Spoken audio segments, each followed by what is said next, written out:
Hello everyone, welcome to my YouTube channel. और आज की क्लास में मैं आप लोगों को कराने वाली हूँ 438 से बाकी जितने भी आपके रिमेनिंग क्वेश्चंस हैं पॉलिटी के, उनको आज के इस वीडियो में कंप्लीट करा दूँगी, जो कि स्टार्टिंग होती है आज के फर्स्ट क्वेश्चन। और कल हमने छोड़ा था 437, क्वेश्चन नंबर 437 पे हमने छोड़ा था। उसी से आगे 438 से कंटिन्यू करते हैं। अगला क्वेश्चन है, पंचायत राज व्यवस्था का निम्न में से किसमें उल्लेख है? पंचायती राज व्यवस्था का किसमें उल्लेख किया गया है? सो आप सभी को ध्यान रखना है, राज्य सूची का विषय है, ऑप्शन हो जाएगा बी। भारत के संविधान के अंतर्गत ग्राम पंचायतों का गठन है, तो यहाँ पर भारत के संविधान के अंतर्गत ग्राम पंचायतों का जो गठन है, आर्टिकल 40 भाग 4 पार्ट 4 आर्टिकल 40 अनुच्छेद 40। तो और यहाँ पर आपका क्या हो जाएगा? Option C, DPSP directive principle of state policy, नीति निर्देशक तत्व। नीति निर्देशक तत्व भाग 4 में 36 से 51 तक इनका उल्लेख किया गया है, और ये हमने आयरलैंड के संविधान से लिया, आयरिश कॉन्स्टिट्यूशन से इन्हें अडॉप्ट किया है। भारत में पंचायती राज प्रणाली का शुभारंभ कब और कहाँ से हुआ था? तो ये आप पहले भी कर चुके हैं। अब फटाफट आंसर दीजिएगा। नागौर, राजस्थान, 2 अक्टूबर 1959। क्या हो जाएगा? Option B. ऑप्शन बी यहाँ पर आपका सही आंसर होगा।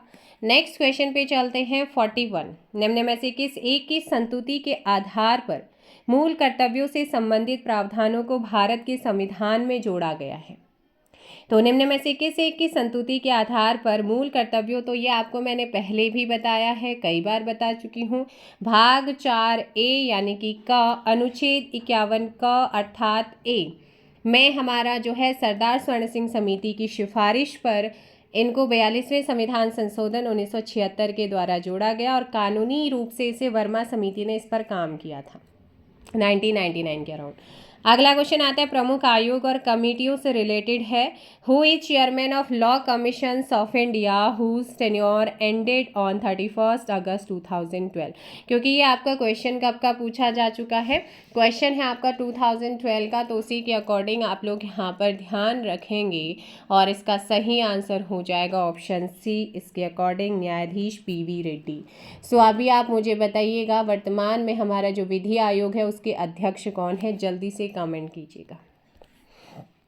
The chairperson of national commission on minorities shall be deemed member of. राष्ट्रीय अल्पसंख्यक आयोग के अध्यक्ष को सदस्य माना जाएगा किसका? तो यहाँ पर आपका आंसर हो जाएगा राष्ट्रीय मानवाधिकार आयोग का, national human rights commission, option D. आपका राष्ट्रीय अल्पसंख्यक आयोग अधिनियम 1992 की धारा का जो धारा 3 उसका क्लॉज 2 है, उसके अकॉर्डिंग अल्पसंख्यक आयोग में एक अध्यक्ष, उपाध्यक्ष, 5 अन्य सदस्य होंगे, जिनका कार्यकाल 3 इयर्स का होगा। नेक्स्ट क्वेश्चन है, Panchayati Raj was introduced in India in the year. Panchayati Raj Bharat में निम्नलिखित वर्ष में लागू किया गया था। मैंने क्वेश्चन आपको कल भी कराया है ना। भारत में पंचायती राज व्यवस्था बलवंत राय मेहता समिति की सिफारिश पर लागू होता है। संविधान में 73वां संविधान संशोधन अधिनियम 1992 में पारित होता है। 24 अप्रैल 1993 को ये प्रभावी होता है, यानी कि लागू होता है, जिसे पंचायती राज दिवस के रूप में भी मनाया जाता है। और पंचायती राज व्यवस्था भारत में सबसे पहले 2 अक्टूबर 1959 को राजस्थान के नागौर में स्टार्ट हुई थी। ऑप्शन सी यहाँ पे सही होगा। नेक्स्ट क्वेश्चन आता है, how many of the following members from Rajya Sabha are there in public accounts committee. लोक लेखा समिति में राज्यसभा के निम्न में से कितने सदस्य होते हैं? कल मैंने आपको बताया था, जो हमारी पब्लिक अकाउंट्स कमेटी है, लोक लेखा समिति है, उसमें टोटल सदस्य होते हैं 22, जिसमें आपके 15 लोकसभा से होते हैं और बाकी आपके रिमेनिंग 7 राज्यसभा से होते हैं। सो यहाँ पर आपका सही आंसर क्या हो जाएगा? बी। अब यहाँ पर एक और चीज़, लोकलेखा समिति का जो गठन है वो 308 एंड 309 के उपबंधों के अधीन किया जाता है। अगला क्वेश्चन यहाँ पर आता है, how many members are there in a public accounts committee of a parliament. संसद की लोकलेखा समिति में कितने सदस्य होते हैं? अभी जस्ट आपने ऊपर करा है 15 लोकसभा से, 7 राज्यसभा से, टोटल हो जाएंगे 22। Option B. Next question, the national commission for scheduled caste present its annual report to whom of the following. राष्ट्रीय अनुसूचित आयोग द्वारा अपनी वार्षिक रिपोर्ट निम्न में से किसे प्रस्तुत की जाती है? हमारा आर्टिकल अनुच्छेद 338 338 राष्ट्रीय अनुसूचित जाति आयोग अनुसूचित जातियों के लिए संवैधानिक सुरक्षा उपायों की स्थिति के संबंध में अपना वार्षिक रिपोर्ट राष्ट्रपति को सौंपता है। और राष्ट्रपति अनुसूचित जाति आयोग भारत में एक संवैधानिक क्या है? निकाय। सो यहाँ पर ऑप्शन हो जाएगा डी।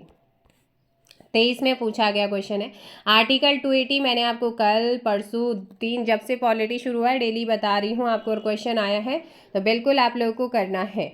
आर्टिकल 280 हमेशा पूछा जाता है, मोस्ट ऑफ द पेपर्स में आपका आता है।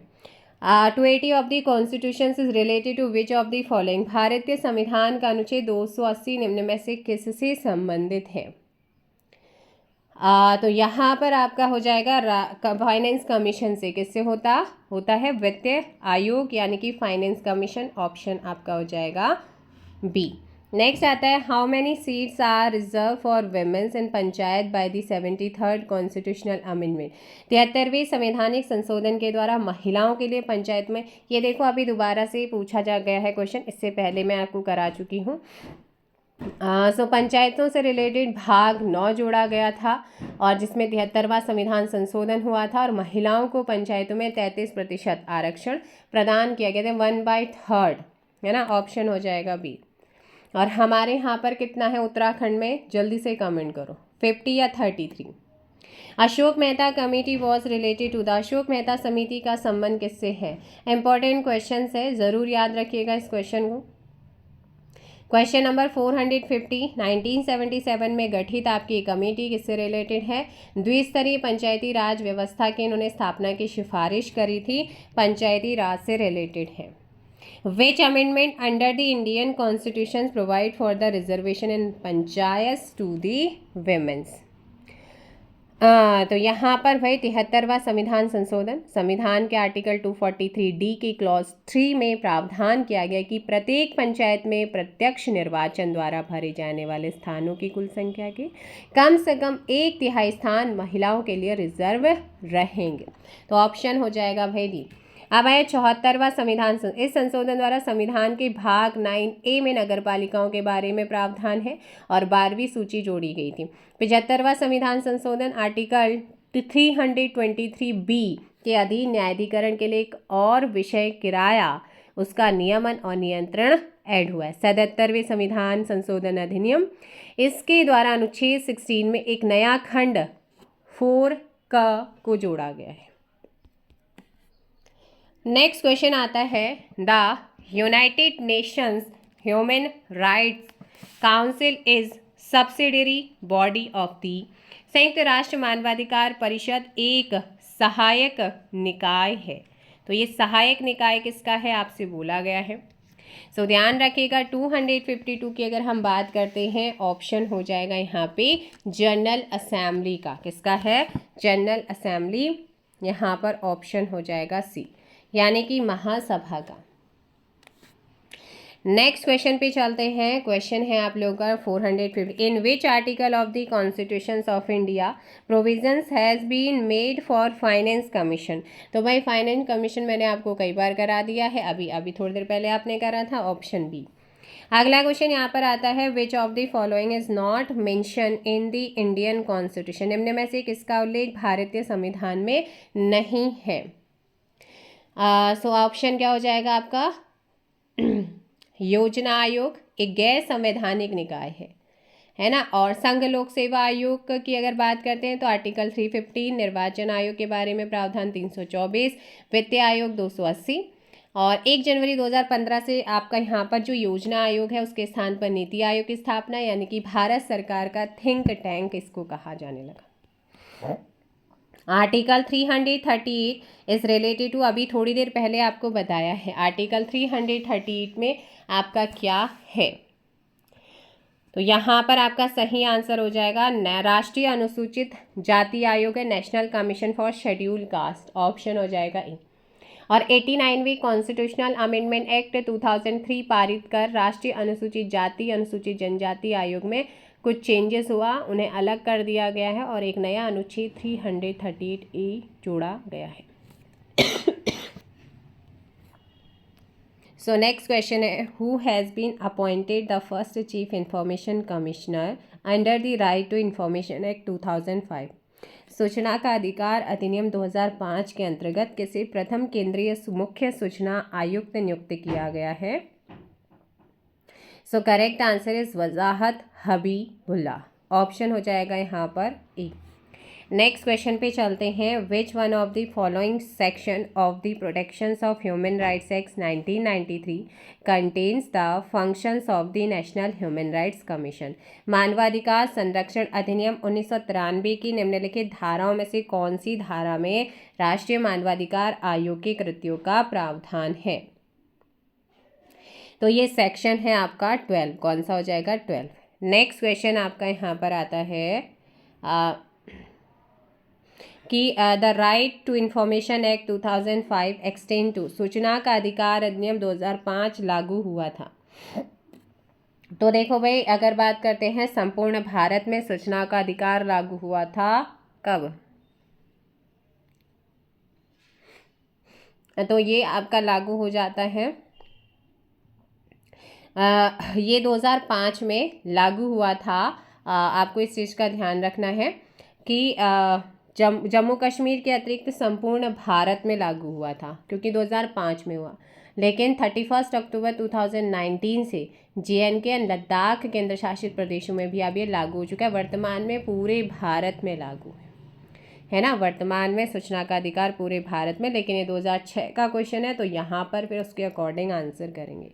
The finance commission consist of, वित्त आयोग में होते हैं, वित्त आयोग आर्टिकल 280 प्रोविज़न किया गया है और जिनका गठन हर 5 वर्ष पर राष्ट्रपति के द्वारा होता है। एक अध्यक्ष, 4 अन्य सदस्य होते हैं और ऑप्शन क्या हो जाएगा आपका यहाँ पर ए, एक चेयरमैन, आप लोगों का यहाँ पर क्या होगा, एक अध्यक्ष और 4 सदस्य, ऑप्शन आपका ए सही होगा। Who among the following was the first chairman of the backward class of commissions? OBC जो आपके निम्न में से कौन पिछड़ी जाति आयोग के प्रथम सभापति थे? आर्टिकल 340 के अकॉर्डिंग 29 जैन 1953 को काका कालेलकर की अध्यक्षता में इस आयोग का गठन होता है, प्रथम पिछड़ा वर्ग आयोग का, और यह आयोग काका कालेलकर आयोग के नाम से जाना जाता है। इस आयोग ने अपनी रिपोर्ट 30 मार्च 1955 को प्रस्तुत की थी। इसी रिपोर्ट के अकॉर्डिंग जो है इस रिपोर्ट को सरकार ने लागू नहीं किया था। 102वां संविधान संशोधन अधिनियम 2018 द्वारा राष्ट्रीय पिछड़ा वर्ग आयोग को संवैधानिक दर्जा भी दिया जा चुका है। तो Kaka Saheb Kalelkar, option B.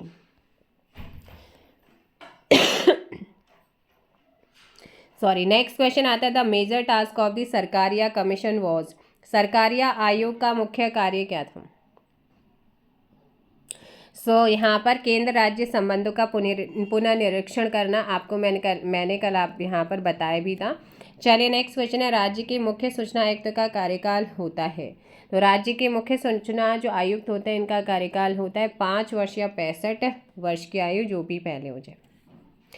What is the tenure of estimate committees, अनुमान समिति का कार्यकाल कितना होता है?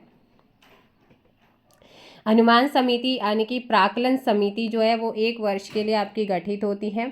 संसद की स्थायी समितियों में सबसे बड़ी मानी जाती है। इस समिति का गठन केवल लोकसभा के सदस्यों द्वारा यानी कि 30 सदस्यों के द्वारा होता है। इसका गठन लोकसभा द्वारा अपने सदस्यों से आनुपातिक प्रतिनिधित्व पद्धति के अनुसार एकल संक्रमणीय मत के द्वारा 1 वर्ष के लिए होता है और इसके सदस्यों का चुनाव प्रतिवर्ष होता है। राज्यसभा के सदस्य इसमें शामिल नहीं होते। नेक्स्ट क्वेश्चन है, the inter state council was set up in 1990 on the recommendation of which commission, अंतर्राज्यीय परिषद को 1990 में किस आयोग की सिफारिश पर स्थापित किया गया था? ऑप्शन सी, सरकारिया आयोग। किसके तहत? सरकारिया आयोग। आर्टिकल 263 के तहत अंतर्राज्यीय परिषद का गठन, जिसकी पहली बैठक 1990 में हुई और प्रधानमंत्री इस परिषद के अध्यक्ष होते हैं। Who was the chairman of the 15th finance commission of India? Bharat के 15वें वित्तीय आयोग के अध्यक्ष कौन थे?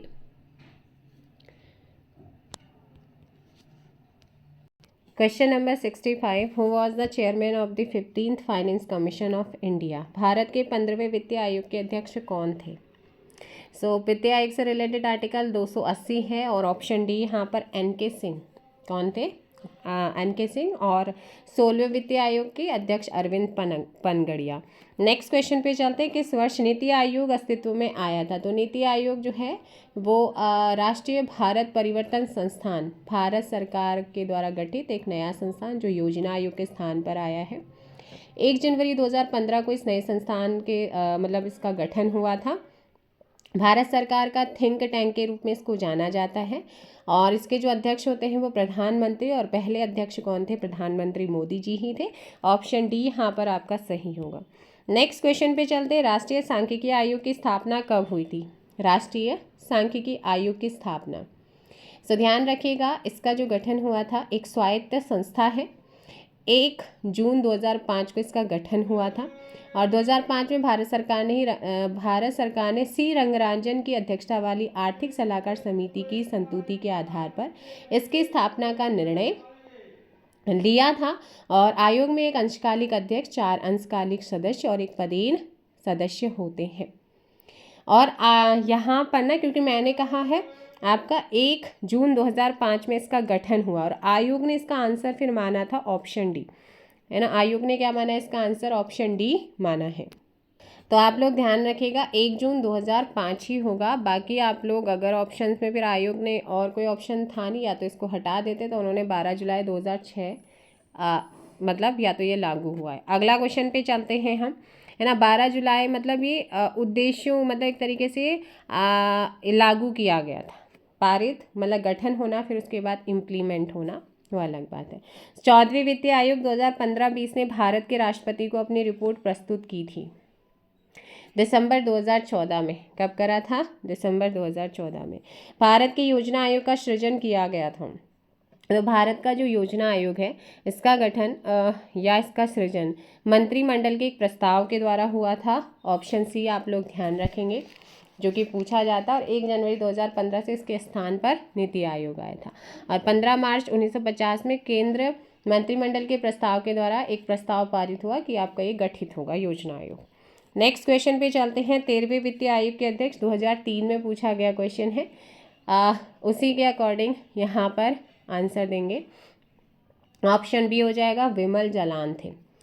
और 14वें वित्तीय आयोग की सिफारिश और जिसके अध्यक्ष जो हैं वो अध्यक्ष YV रेड्डी रहे हैं और 2015-20 में इनकी अवधि के लिए सिफारिश हुई थी। उसके बाद इसमें केंद्रीय करों में से राज्यों को वितरित अंश की सिफारिश 42% इन्होंने रखी थी। वर्तमान में 15 वित्तीय आयोग का गठन भी हो चुका है, जिसके अध्यक्ष N.K. सिंह है और इनका कार्यकाल 2020 से 25 तक है। 16वें वित्तीय आयोग का अध्यक्ष अरविंद पनगड़िया है, जिनका कार्यकाल 2026 से 31 तक होगा। अगला क्वेश्चन आता है, निम्नलिखित में से राष्ट्रीय विकास समिति का अध्यक्ष कौन होता है? राष्ट्रीय विकास समिति के अध्यक्ष की अगर हम बात करते हैं और इसकी स्थापना 6 अगस्त 1952 को हुई थी। आंसर हो जाएगा यहाँ पर ही भारत का प्रधानमंत्री। कौन होता है? भारत का प्रधानमंत्री। निम्न में से कौन सी एक समिति भारत में पंचायत राज व्यवस्था से संबंधित नहीं है? यहाँ पर अगर बात करते हैं, LM सिंघवी समिति आपने पढ़ी, शादी ललित समिति, अशोक मेहता समिति। अब हम यहाँ पर बात करते हैं दिनेश गोस्वामी समिति, ऑप्शन ए। ठीक है ना। लक्ष्मी मल्ल सिंघवी की अध्यक्षता में पंचायती राज प्रणाली के पुनरुत्थान हेतु 1986 में सुझाव देने के लिए एक समिति गठित हुई। 1977 में अशोक मेहता समिति का गठन पंचायती राज व्यवस्था के मूल्यांकन इसे और अधिक प्रभावशाली बनाने के लिए हुआ। पंचायती राज के सुधार संबंधी समिति सादिक अली की अध्यक्षता में सन 1964 में बनी। इसके अलावा बलवंत राय मेहता समिति 1957 में बनी थी, है ना। और यहाँ पर दिनेश गोस्वामी समिति का गठन चुनाव सुधार के लिए हुआ था 1990 में। एक जीवी के राव समिति भी है, वो भी आपकी इसी से रिलेटेड है, पंचायत। निम्न में से किस आयोग या समिति ने स्थानीय संस्था ओम्बुड्समैन बनाने का सुझाव दिया है?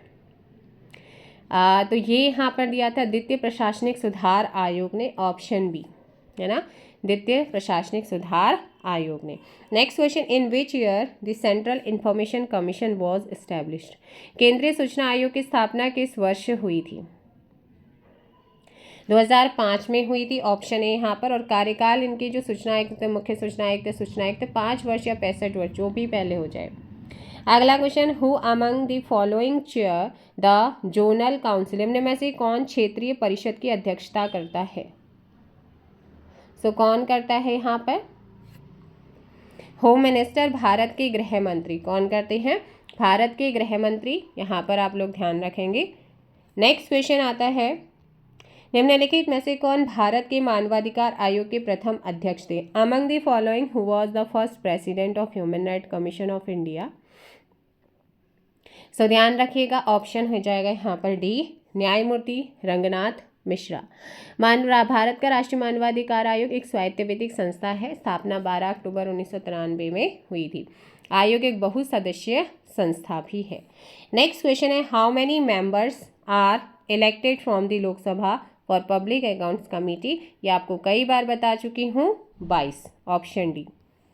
नेक्स्ट आता है, 14वें वित्तीय आयोग के अनुसार शुद्ध केंद्रीय कर आय में राज्यों को आवंटित होने वाले मात्र का प्रतिशत है।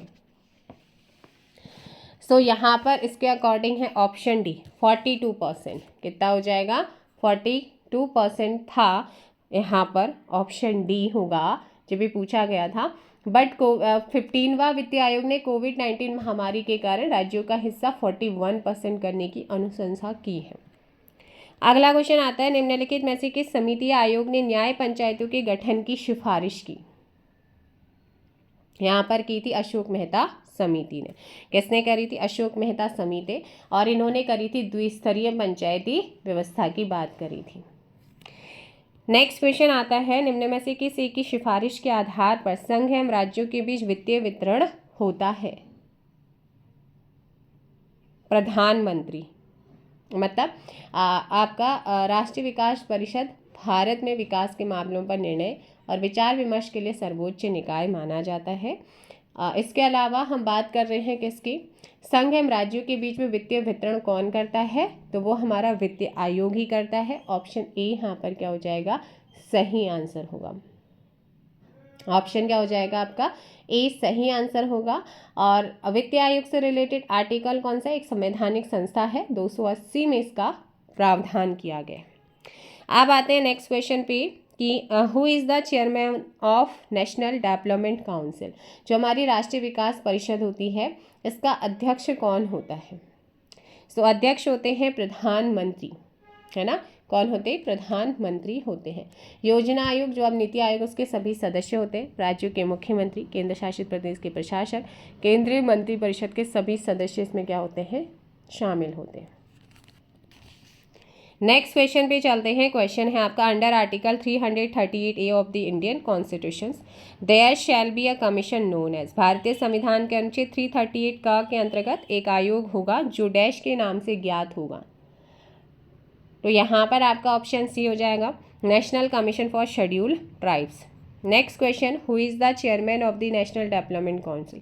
राष्ट्रीय विकास परिषद का अध्यक्ष कौन है? तो ये आपका 2007 का क्वेश्चन था और इसके अकॉर्डिंग हमारे प्राइम मिनिस्टर, आज भी प्राइम मिनिस्टर ही होता है।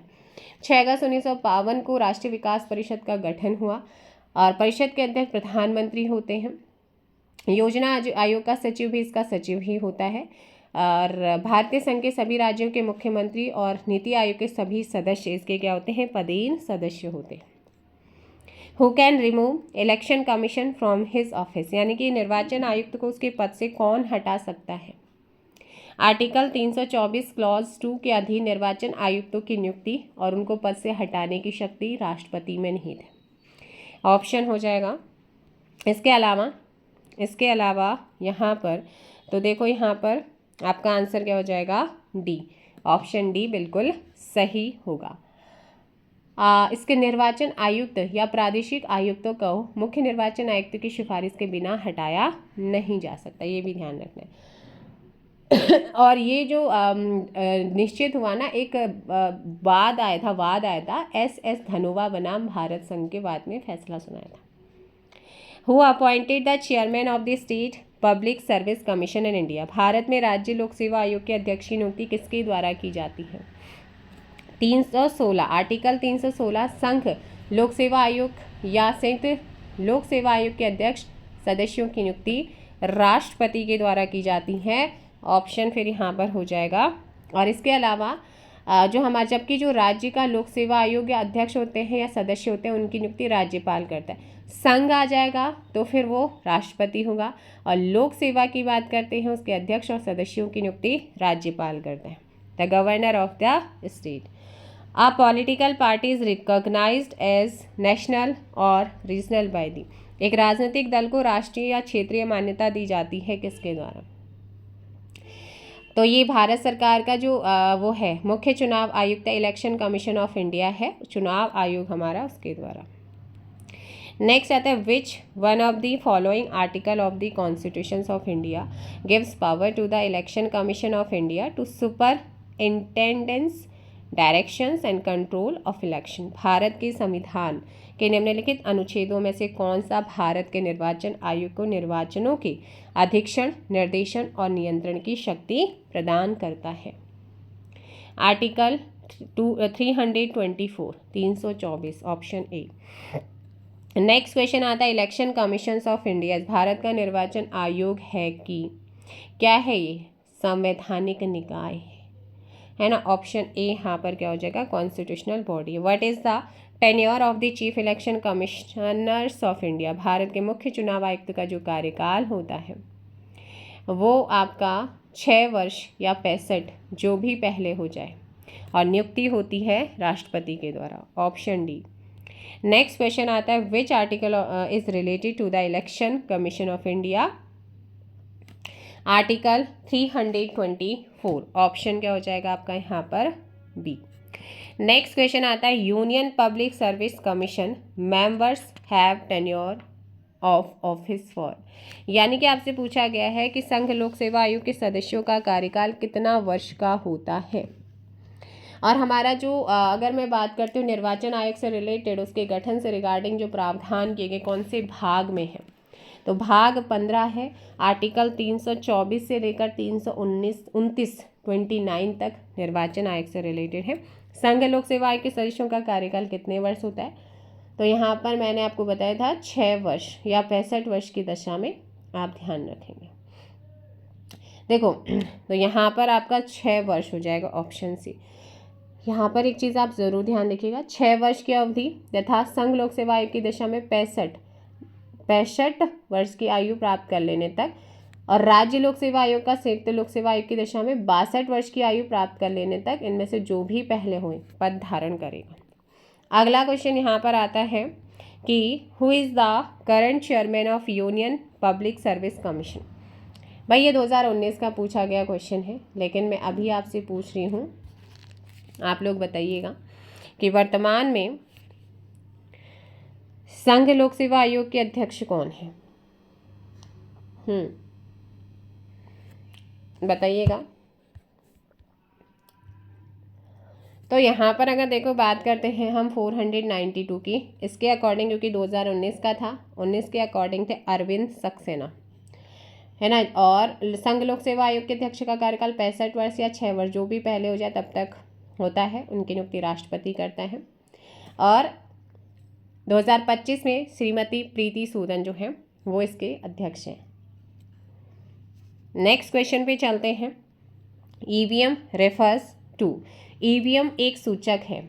ईवीएम सूचक है किसका? मतलब इलेक्ट्रॉनिक वोटिंग मशीन्स की हम बात कर रहे हैं। Option C. नेक्स्ट क्वेश्चन पे चलते हैं। Who among the following decide the dispute arising in the election of the president of India. ये क्वेश्चन फिर से आया है, निम्न में से कौन भारत के राष्ट्रपति के चुनाव में उत्पन्न विवादों पर निर्णय करता है? आर्टिकल 71 के अकॉर्डिंग राष्ट्रपति और उपराष्ट्रपति से रिलेटेड कोई चुनाव है, उनमें कोई विवाद उत्पन्न होता है तो सर्वोच्च न्यायालय का फैसला ही अंतिम निर्णय होता है। Option B. नेक्स्ट क्वेश्चन पे चलते हैं। क्वेश्चन है आपका 495। When was the election commissions established in India? So correct answer हो जाएगा यहाँ पर ऑप्शन सी 1950। कब गठित हुआ था? 1950, 25 जनवरी 1950। इसलिए 25 जनवरी को हम मतदाता दिवस के रूप में मनाते हैं। Who appoints member of the state public service commission? राज्य लोक सेवा आयोग के सदस्यों की नियुक्ति कौन करता है? तो इनकी नियुक्ति जो है वो राज्यपाल के द्वारा किया जाता है और हटाने का जो प्रोसेस है, हटाने का अधिकार राष्ट्रपति के पास है। नेक्स्ट क्वेश्चन है, which of the following language is not in the 8th schedule of the constitution? निम्न में से कौन सी भाषा संविधान की 8वीं अनुसूची में नहीं है? 22 भाषाएं हैं। असमिया, बंगाली, गुजराती, हिंदी, कन्नड़, कश्मीरी, कोंकणी, मलयालम, मणिपुरी, मराठी, नेपाली, उड़िया, पंजाबी, संस्कृत, सिंधी, तमिल, तेलुगु, उर्दू, बोडो, संथाली और डोगरी। पर पारसी नहीं है। ऑप्शन यहाँ पर क्या हो जाएगा आपका? ए सही होगा। नेक्स्ट क्वेश्चन है, who appoints the chairman of the state public service commission? संघ लोक सेवा आयोग के अध्यक्ष की नियुक्ति किसके द्वारा की जाती है? सो बताया था आप लोगों को, संघ राज्य लोक सेवा आयोग की बात हो रही है, तो राज्य लोक सेवा आयोग की जो उनमें नियुक्ति करता है वो करता है यहाँ पर राज्यपाल, और संघ लोक सेवा आयोग में राष्ट्रपति करता है। नेक्स्ट क्वेश्चन पर आते हैं हम, who among the following can not be removed by the governor? निम्न में से कौन राज्यपाल के द्वारा पद से हटाया नहीं जा सकता है? सो राज्य लोक सेवा आयोग के सदस्य को। Option B. नेक्स्ट क्वेश्चन यहाँ पर राष्ट्रपति को राइट होता है, इन्हें सिर्फ अपॉइंट करने का राइट है। Which one of the following is a constitutional body?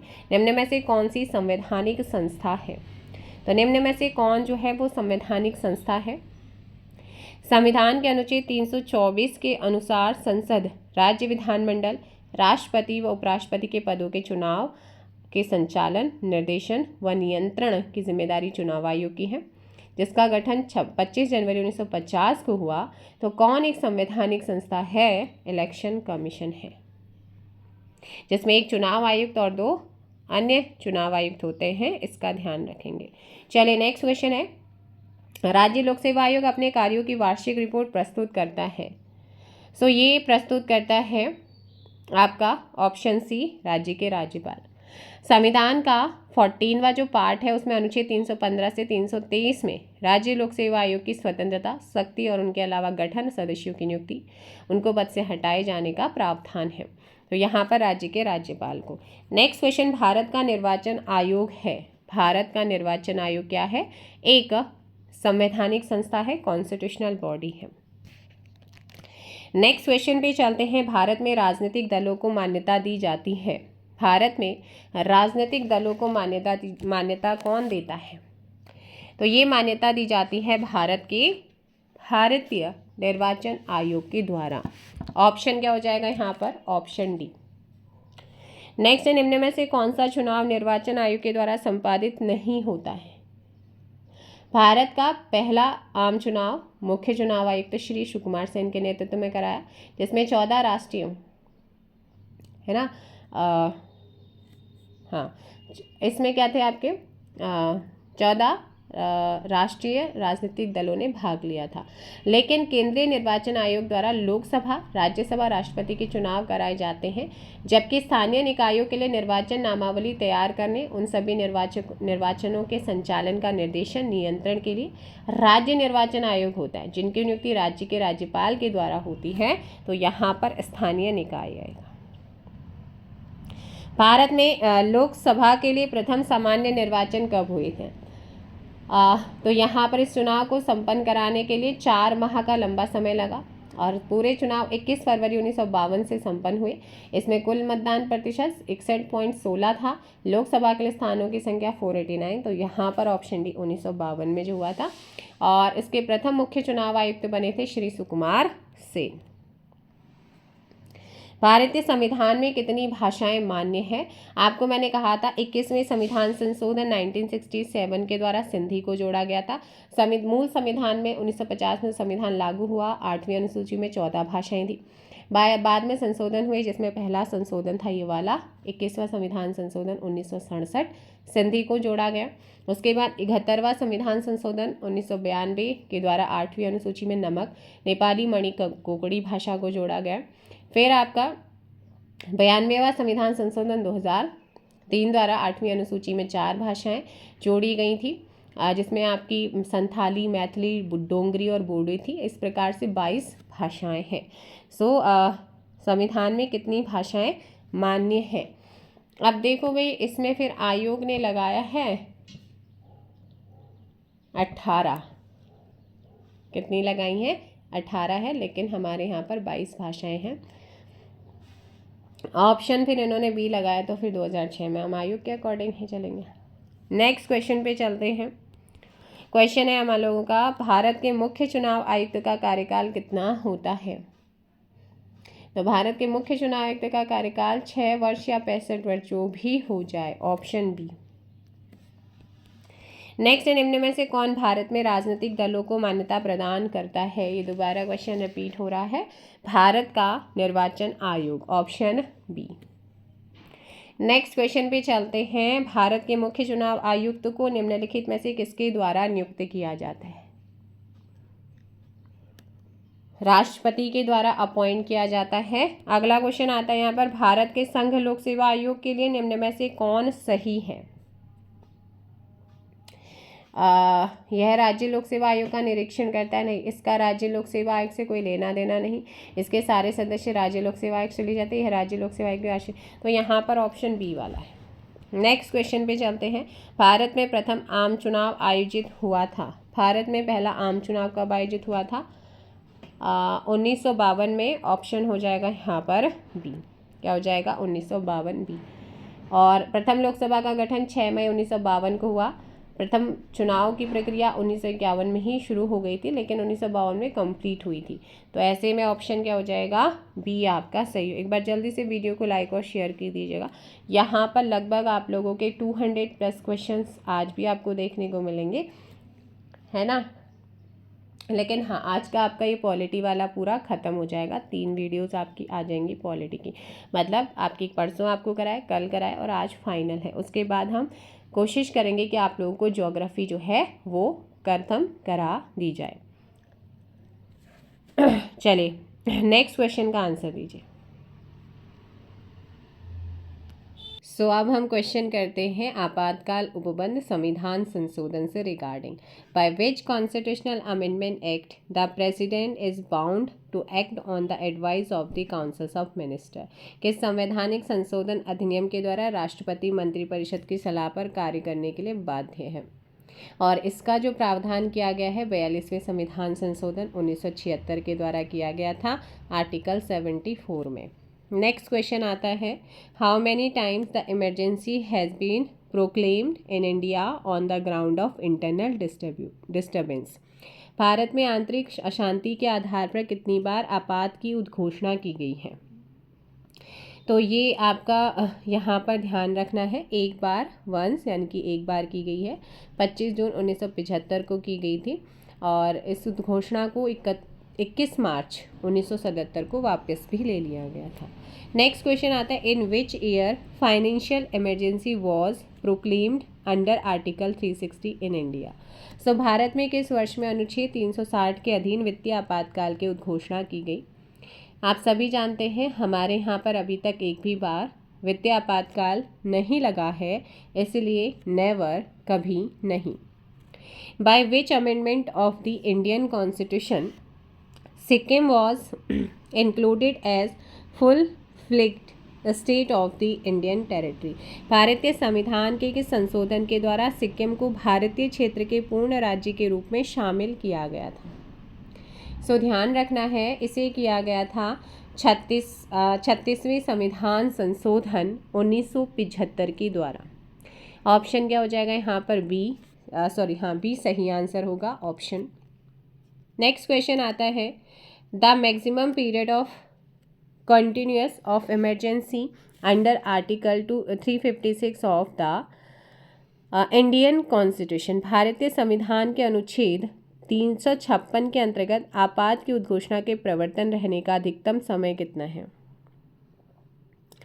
तो इसका जो अधिकतम समय है वो है 3 ईयर्स। ऑप्शन ए क्या है? 3 ईयर्स। नेक्स्ट क्वेश्चन है आप लोगों का कि which one of the following schedule was added in the constitution by 73rd constitutional amendment act. So जल्दी से बताइए कौन सी अनुसूची को 73वें संविधान संशोधन के द्वारा जो है वो जोड़ा गया था। सो यहाँ पर आपका सही आंसर क्या हो जाएगा? जल्दी से कमेंट कीजिए। Option C. क्या हो जाएगा? Option C. आप जल्दी आप ये भी बताइए कि 73rd किससे रिलेटेड है? By which amendment of the constitutions the service tribunals were established, यानी कि संविधान के किस संशोधन के द्वारा सेवा प्राधिकरणों का गठन किया गया था? सो करेक्ट आंसर 42वें संविधान संशोधन 1976 के द्वारा। अगला चलिए नेक्स्ट क्वेश्चन पे चलते हैं। क्वेश्चन नंबर है आपका 509। By which one of the following constitutional amendments the word socialist and secular were added to the preamble of the constitution. Important question है। सो यहाँ पर आप लोग ध्यान रखिएगा। ऑप्शन हो जाएगा, जल्दी से बताइएगा, निम्नलिखित में से किस संविधान संशोधन के द्वारा जो है समाजवाद धर्मनिरपेक्ष शब्दों को जोड़ा गया है? तो वह इनको जोड़ा गया था किसके द्वारा? 42वें संविधान संशोधन 1976 के द्वारा। ऑप्शन हो जाएगा B. Next question. By which amendment right to property was abolished from the category of fundamental rights. So आपको ये बताना है संपत्ति के अधिकार को किस संशोधन के द्वारा मौलिक अधिकारों की श्रेणी से हटा दिया गया था? सो ध्यान रखिएगा। ऑप्शन हो जाएगा यहाँ पर कौन सा? 44वां संविधान संशोधन 1978। Option C. नेक्स्ट क्वेश्चन है how many times has the president declare national emergency so far. So राष्ट्रपति ने अब तक 3 बार, कितनी बार? 3 बार जो है राष्ट्रीय आपातकाल की घोषणा की है। पहला जब चीनी अटैक हुआ था अक्टूबर 1962 में और ये 1968 तक चला। दूसरा आपातकाल दिसंबर 1971 जब पाकिस्तान वाला सीन हुआ था। फिर तीसरा आपातकाल 1975 में लागू हुआ था। ठीक है, और दोनों आपातकाल की घोषणा 1977 में समाप्त हो गई थी। अगला क्वेश्चन यहाँ पर आता है which article is related to constitutional amendment. बहुत ही इंपॉर्टेंट क्वेश्चन है। कौन सा अनुच्छेद संविधान संशोधन से संबंधित है? भाग 20 पार्ट 20 आर्टिकल 368। ऑप्शन हो जाएगा यहाँ पर बी। और इसमें जो है 368 के तहत 2 प्रकार के संशोधन का प्रावधान है। पहला संसद के विशेष बहुमत के द्वारा संशोधन, दूसरा संसद के विशेष बहुमत के द्वारा तथा आधे राज्यों के विधानमंडल के संस्तुति के उपरांत संशोधन। तो ये दोनों ही चीज़ें आपने ध्यान रखनी है। नेक्स्ट है विच कॉन्स्टिट्यूशनल अमेंडमेंट इनेक्टेड नारी शक्ति वंदना विधेयक। नारी शक्ति वंदना विधेयक संविधान के किस संशोधन के द्वारा पारित हुआ है? तो ये आपका विधेयक है 2023 में आया था। ये नारी शक्ति वंदन विधेयक 2023 128वां संविधान संशोधन विधेयक था, यानी कि बिल। 106वां संविधान संशोधन अधिनियम 2023 बन चुका है। तो यहाँ पर विधेयक पूछा है, बिल 128वां है और हमारा जो अधिनियम बना है वो 106वां संविधान संशोधन अधिनियम 2023। इस अधिनियम के तहत लोकसभा, राज्य विधानसभा और दिल्ली विधानसभा में महिलाओं के लिए 33% सीटें क्या की गई है? रिजर्व करने का प्रावधान किया गया है। सो इसमें क्या किया गया था? जो हमारे लोकसभा है, राज्य विधानसभा है और दिल्ली विधानसभा, इसमें महिलाओं के लिए 33% सीटें आरक्षित करने का प्रावधान किया गया है।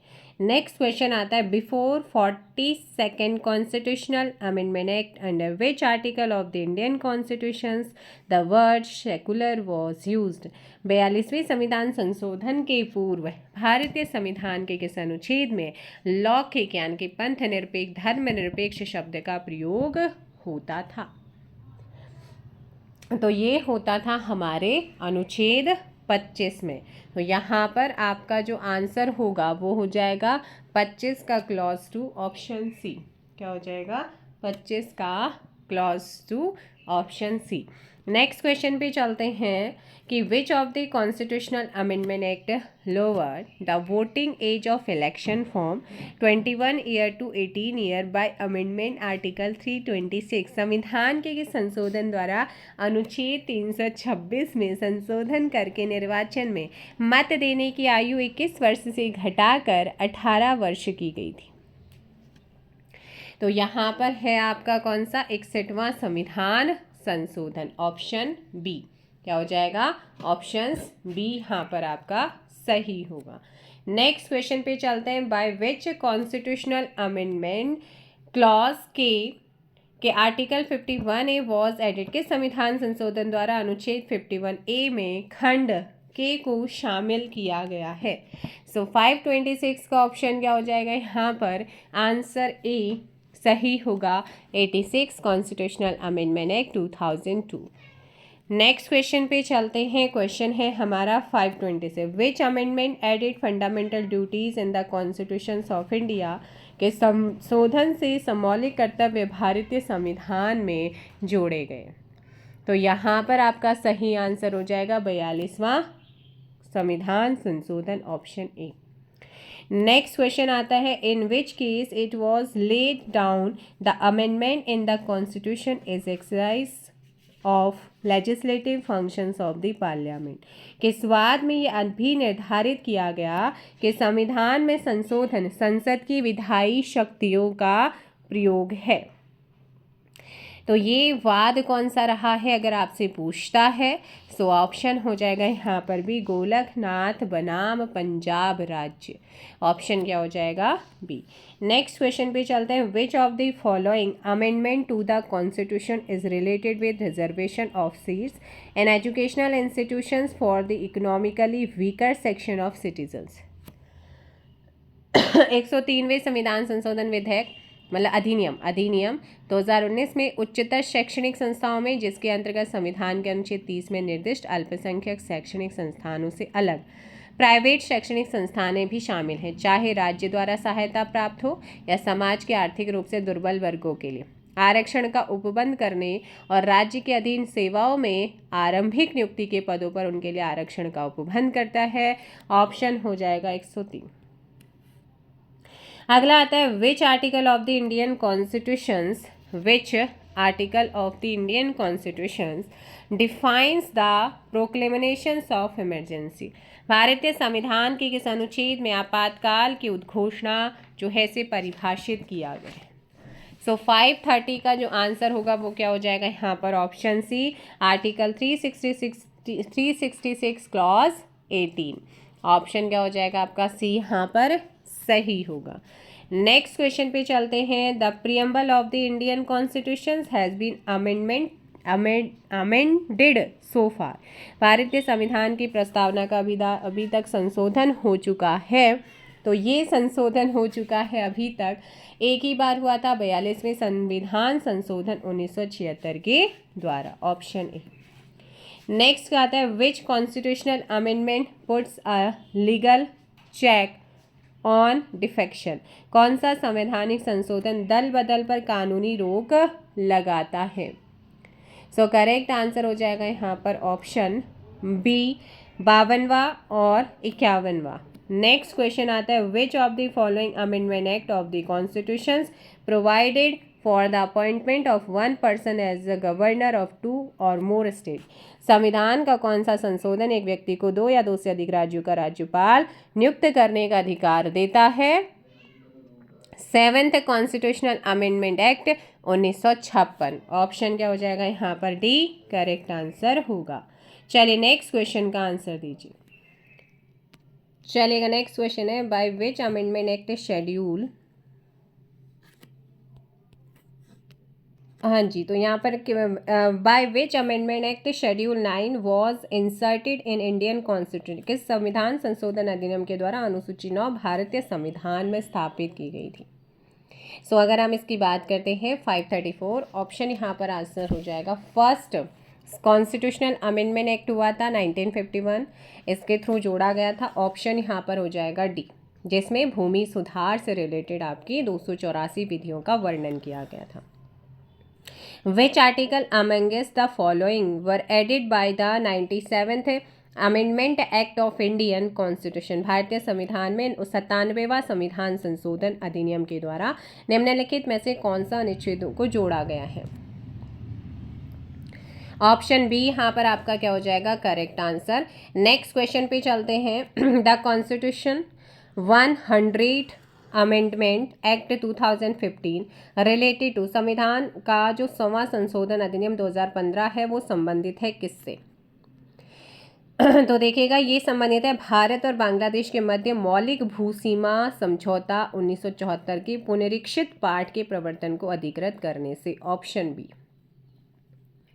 नेक्स्ट क्वेश्चन आता है, by which amendment act article 371J has been incorporated in the constitutions of India. के संविधान संशोधन अधिनियम के द्वारा अनुच्छेद 371J को भारत के संविधान में समाहित किया गया है?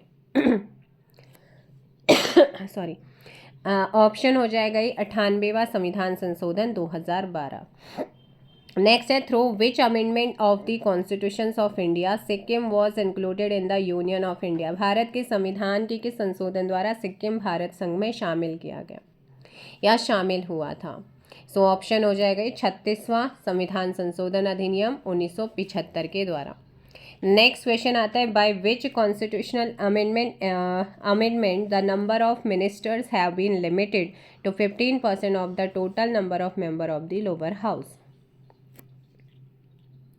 सो यहाँ पे 91 कॉन्स्टिट्यूशनल अमेंडमेंट एक्ट ऑप्शन हो जाएगा आपका ए, जिसमें कुछ संशोधन हुए थे। यह केंद्र और राज्यों में मंत्रिमंडल की संख्या को सीमित करता है। यह दल बदल पर रोक लगाता है ना। नेक्स्ट क्वेश्चन पे चलते हैं आपका, who was the prime minister of India when the 74th constitutional amendment act related to urban local government was passed. यानी कि शहरी स्थानीय स्वशासन से संबंधित 74वें संवैधानिक संशोधन अधिनियम के पारित होने के समय भारत के प्रधानमंत्री कौन थे? इम्पॉर्टेंट क्वेश्चन है, तो यहाँ पर आपका आंसर क्या हो जाएगा? बी, पीवी नरसिम्हा राव थे। कौन थे? पीवी नरसिम्हा राव थे। नेक्स्ट क्वेश्चन आते हैं, under which article of constitutions the financial emergency can be proclaim by the president of India. तो यहाँ पर राष्ट्रीय क्या लगाया जा सकता है? वित्तीय आपातकाल की घोषणा की जा सकती है, प्रावधान है 360 में। नेक्स्ट क्वेश्चन आता है, 44th amendment in the Indian constitution was passed in which year. भारतीय संविधान में 44वां संविधान संशोधन किस वर्ष पारित किया गया था? Option C, 1978। अगला क्वेश्चन आता है, the 73rd amendment act was brought into force to give effect to one of the directive principles of the state policy mention in. So हमारा आपका जो 73वां संविधान संशोधन हुआ था, इसके अकॉर्डिंग अगर हम बात करते हैं तो ऑप्शन हो जाएगा आपका ए, जहां पर ग्राम पंचायतों की बात की गई है। नेक्स्ट क्वेश्चन आता है, which constitutional amendment act omitted the words Raj Pramukh और उपराज प्रमुख फ्रॉम द कॉन्स्टिट्यूशन। के संवैधानिक संशोधन अधिनियम ने संविधान से राज प्रमुख या उपराज प्रमुख शब्दों को हटा दिया था। तो ये आपका 7वां संविधान संशोधन हुआ था 1956 में। उसी के थ्रू यहाँ से इनको क्या किया गया था?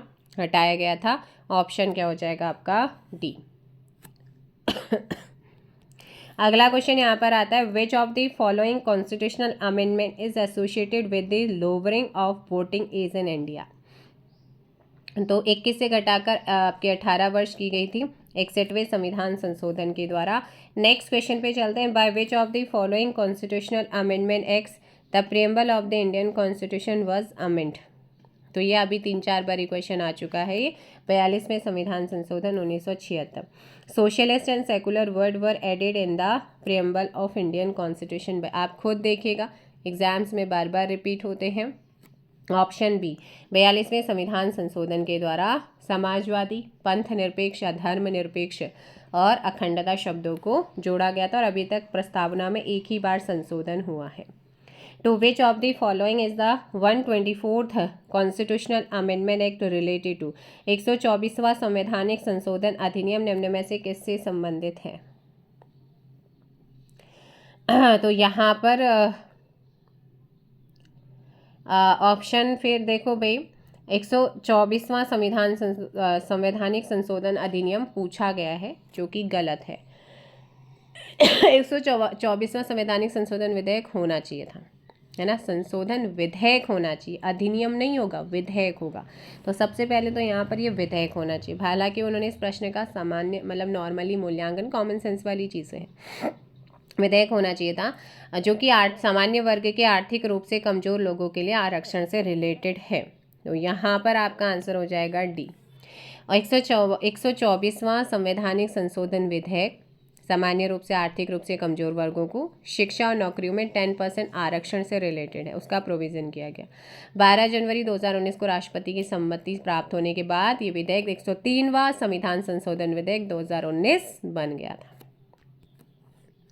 चलिए नेक्स्ट क्वेश्चन आता है कि bye which constitutional amendment was the 12th schedule incorporated in the Indian constitution. के संवैधानिक संशोधन द्वारा 12वीं अनुसूची को भारतीय संविधान में सम्मिलित किया गया था।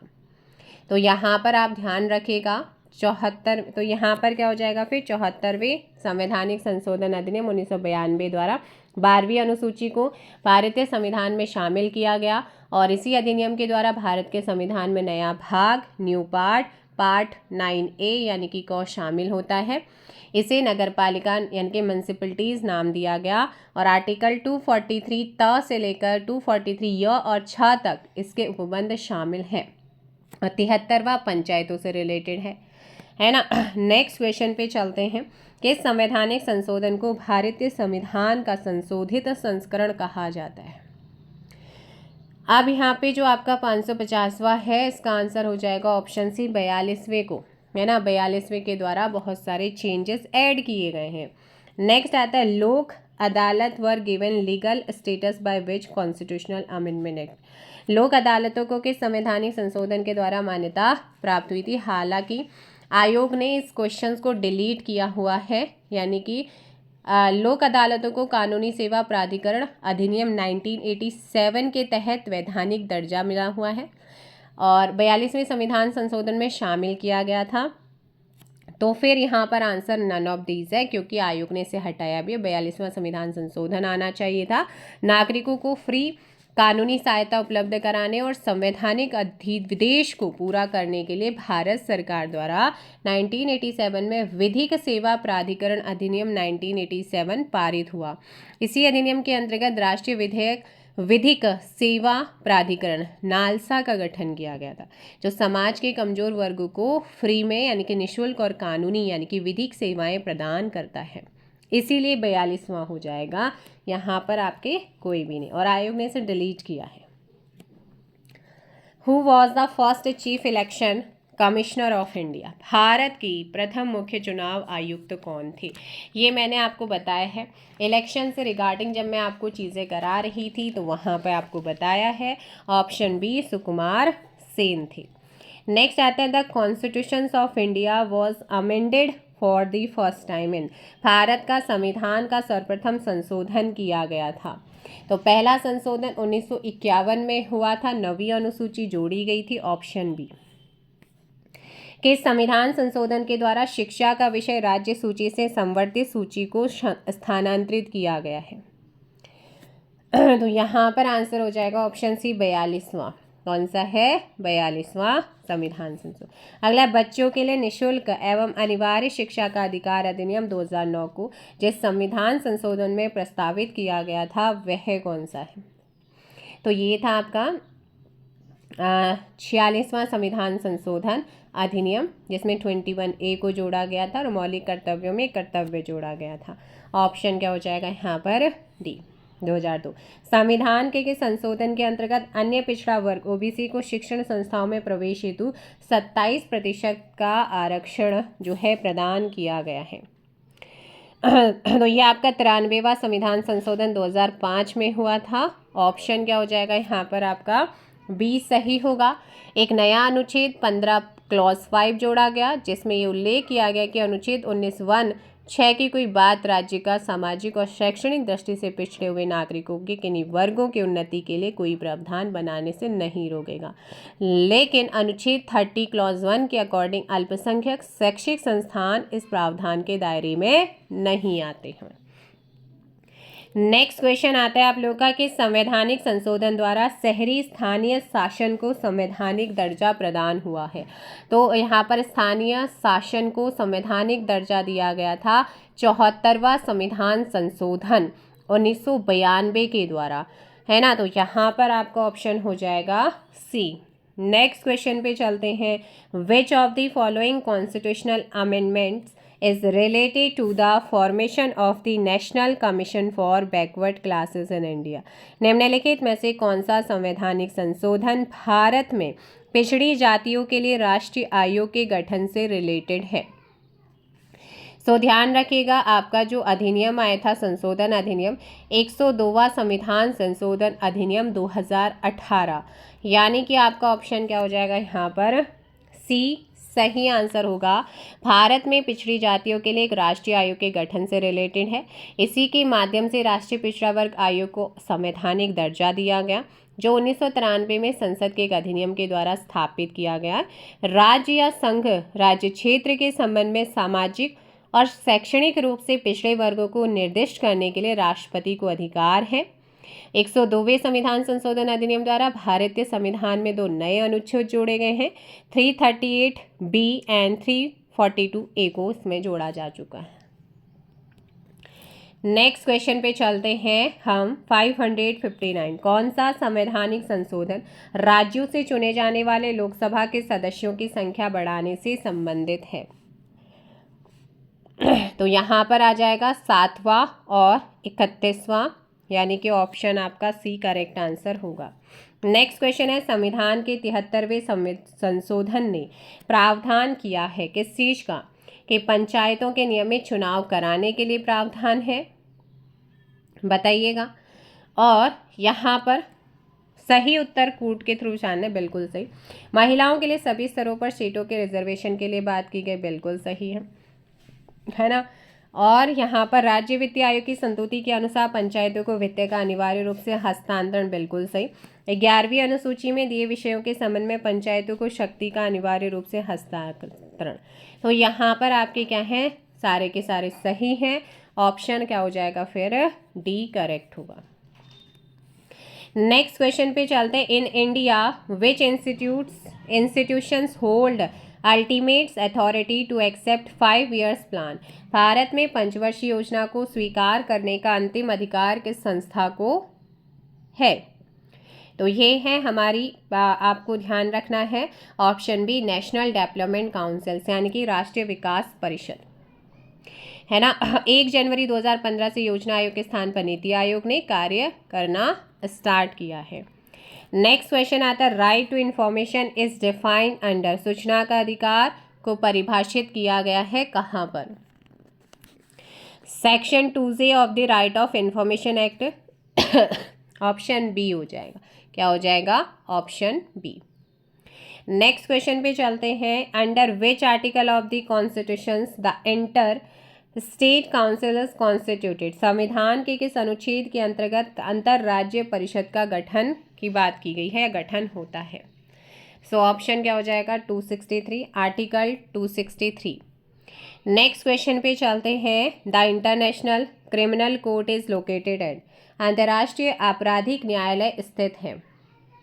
सो ये रिलेटेड है आपका हेग नीदरलैंड में। कहाँ पर है, हेग नीदरलैंड में। The name of first women जज of international court of justice. Important question जो कि एग्जाम्स में कई बार रिपीटेड होता है, ना केवल 2008 बल्कि अलग अलग एग्जाम्स में अलग अलग टाइम पे ये रिपीट हुआ है। सो अंतर्राष्ट्रीय न्यायालय की प्रथम महिला न्यायाधीश की हम बात करते हैं। सो इनका नाम है, ब्रिटेन की रही हैं रोसलिन हिजिन्स। कौन रही हैं, Rosalyn Higgins, option A. Next question आता है। Which one of the following can enforce the judgment of international court of justice. निम्नलिखित में से कौन अंतर्राष्ट्रीय न्यायालय के निर्णय का प्रवर्तन कर सकता है। सो कौन कर सकता है? संयुक्त राष्ट्र चार्टर के आर्टिकल 94 के अधीन संयुक्त राष्ट्र के सदस्यों ने ये उत्तरदायित्व स्वीकार किया है कि जिस वाद में वे पक्षकार हैं उसमें अंतर्राष्ट्रीय न्यायालय द्वारा दिए गए निर्णय का अनुपालन करेंगे।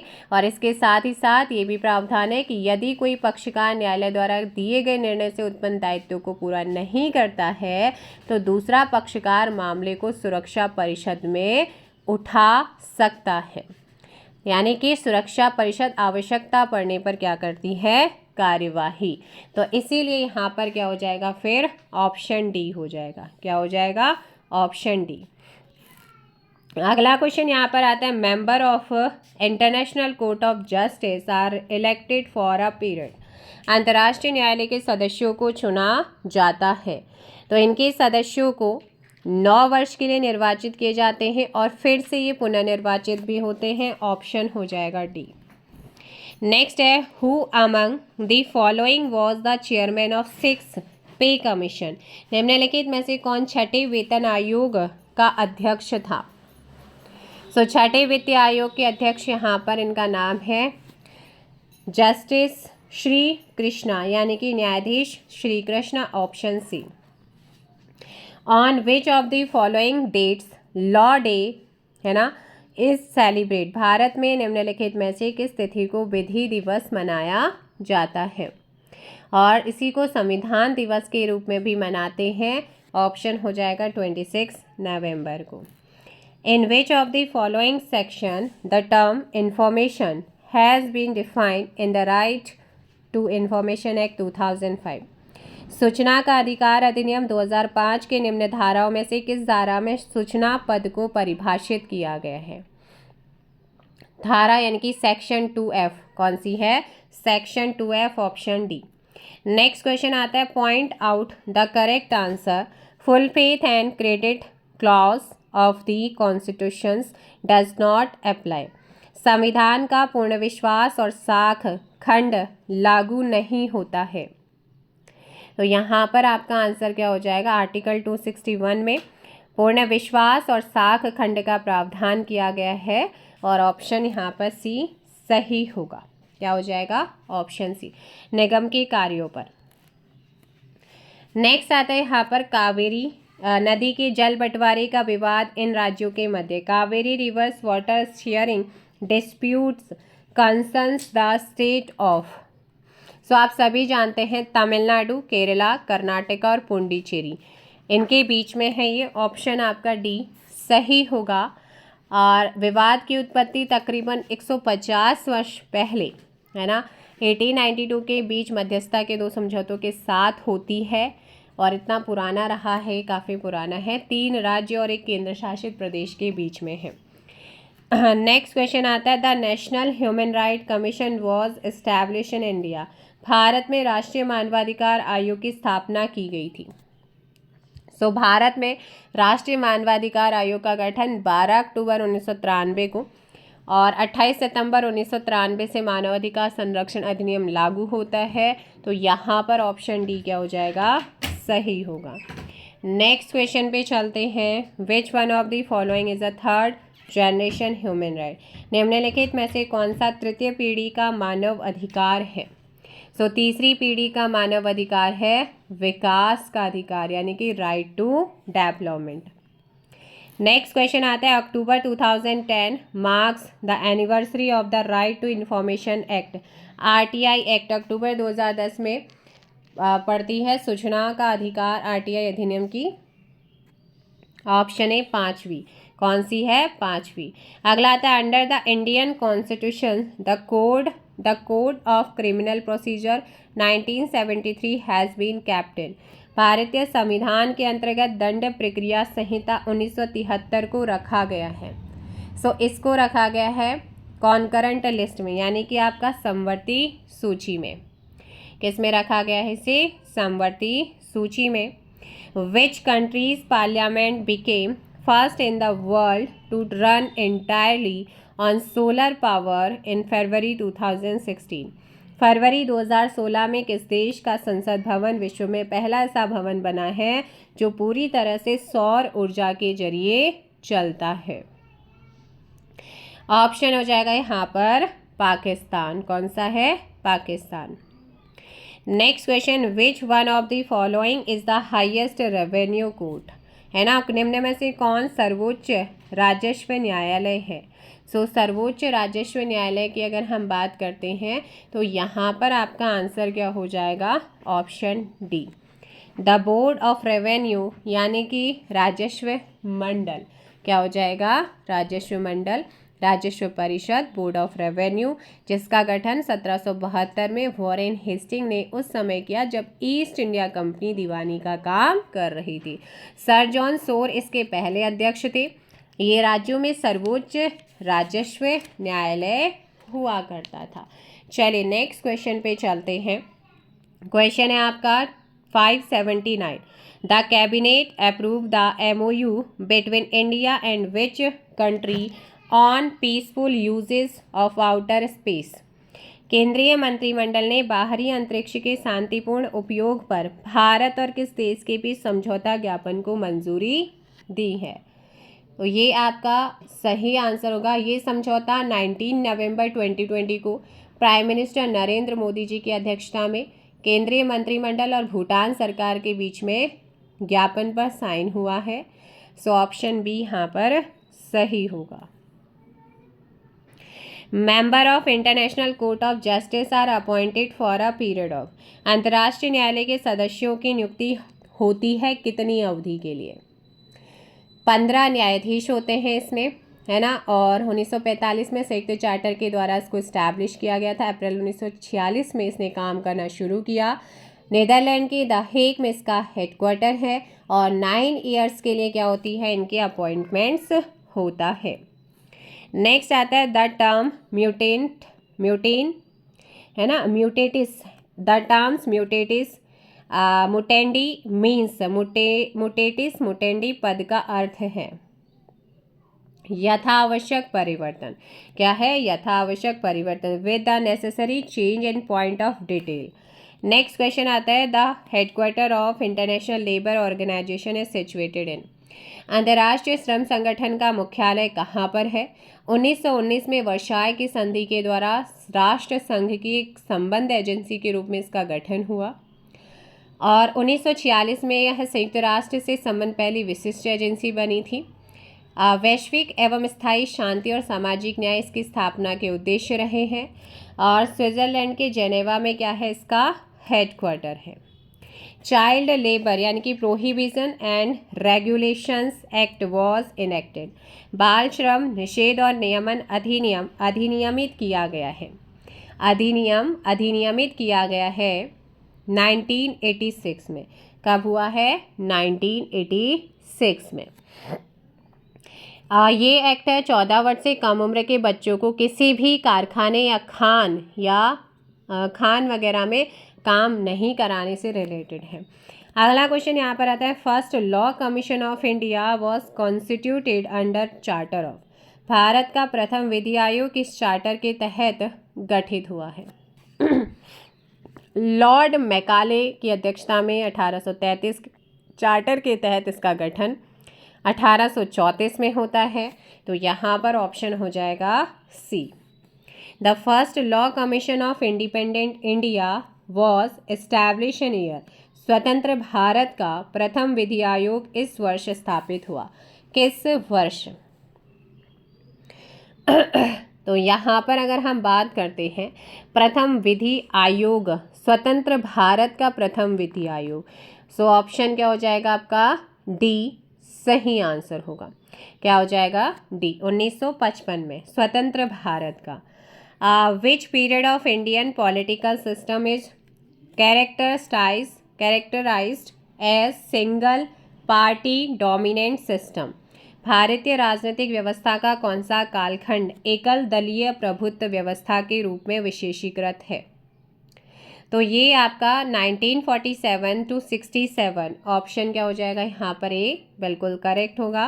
विच of the following country oblique group of the countries got membership in the G20 conference 2023 organised by India, Bharat के द्वारा आयोजित G20 सम्मेलन 2023 में निम्न में से किस देशों के समूह को सदस्य बनाया गया था?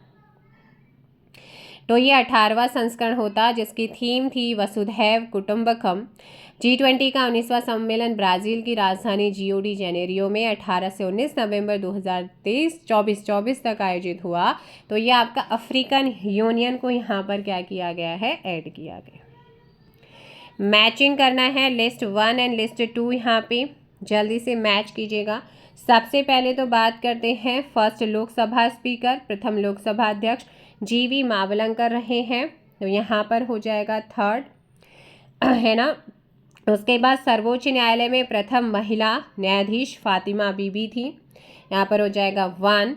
देन उसके बाद आता है सर्वोच्च न्यायालय का प्रथम मुख्य न्यायाधीश, तो वो थे हमारे HJ कानिया, हीरालाल जे कानिया थे। उसके बाद फर्स्ट विमेन गवर्नर, प्रथम महिला राज्यपाल सरोजनी नायडू, तो यहाँ पर 3142 क्या हो जाएगा, 3142 ऑप्शन से। नेक्स्ट आता है 589, क्वेश्चन नंबर है 589, how many states and union territories are there in India. Bharat में कितने राज्य और केंद्र शासित प्रदेश हैं। सो सिंपल सा क्वेश्चन है यहाँ पर, भारत में कितने राज्य और केंद्र शासित प्रदेश हैं अगर आपसे पूछता है। सो भाई वर्तमान में 28 राज्य और 7 केंद्र शासित प्रदेश है, ऑप्शन ए। नेक्स्ट आता है 590, right to information act was enacted in the year. सूचना का अधिकार अधिनियम लागू किया गया था। सूचना का अधिकार अधिनियम कब लागू किया गया था, 2005 में, 2005 में। नेक्स्ट क्वेश्चन आता है the right to information act was enacted in. सूचना का अधिकार अधिनियमित पारित हुआ था। सो सूचना का अधिकार अधिनियम कब पारित हुआ था, 591, 2005 में। कब हुआ था, 2005 में। ऑप्शन बी आपका यहाँ पे सही होगा। Which of the following is not an office of the profit under the Indian constitution.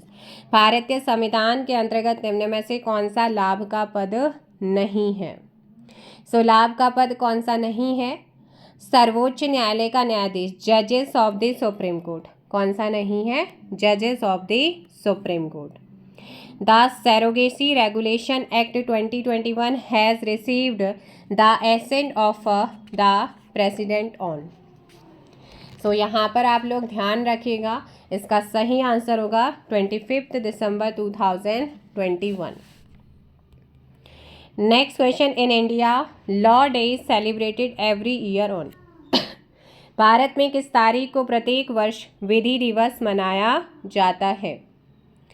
सो विधि दिवस आपका 26 नवंबर को मनाते हैं। ऑप्शन क्या हो जाएगा आपका बी, करेक्ट आंसर होगा, बिकॉज 26 नवंबर 1949 को हमारे संविधान का कुछ भाग लागू हुआ था, इसीलिए इसे विधि दिवस या संविधान दिवस के रूप में मनाते हैं।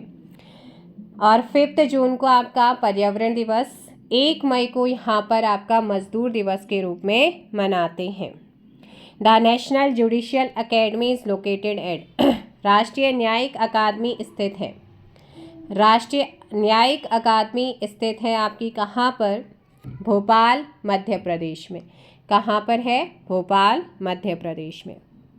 The constitutions of Jammu and Kashmir came into force on. Jammu और कश्मीर का संविधान अस्तित्व में आया था। सो करेक्ट आंसर हो जाएगा यहाँ पर 26 जनवरी 1957, ऑप्शन बी। नेक्स्ट क्वेश्चन आता है, who is said to be the originator of the doctrine of separation of power. शक्ति पृथक्करण के सिद्धांत को देने का श्रेय किसको जाता है। सो ये जाता है आपका मॉन्टेस्क्यू को, ऑप्शन बी। किसको जाता है, मॉन्टेस्क्यू। आप लोग ध्यान रखेंगे, ऑप्शन बी। नेक्स्ट आता है आपका, पब्लिक हॉलीडेज आर सेलिब्रेट मतलब डिक्लेयर अंडर। किसके अंतर्गत लोक अवकाश घोषित किए जाते हैं। सो यहाँ पर आप लोगों का सही आंसर क्या हो जाएगा, ऑप्शन सी, नेगोटेबल इंस्ट्रूमेंट एक्ट, पराक्रम्य लिखित अधिनियम आपका यहाँ पर क्या हो जाएगा, सही आंसर।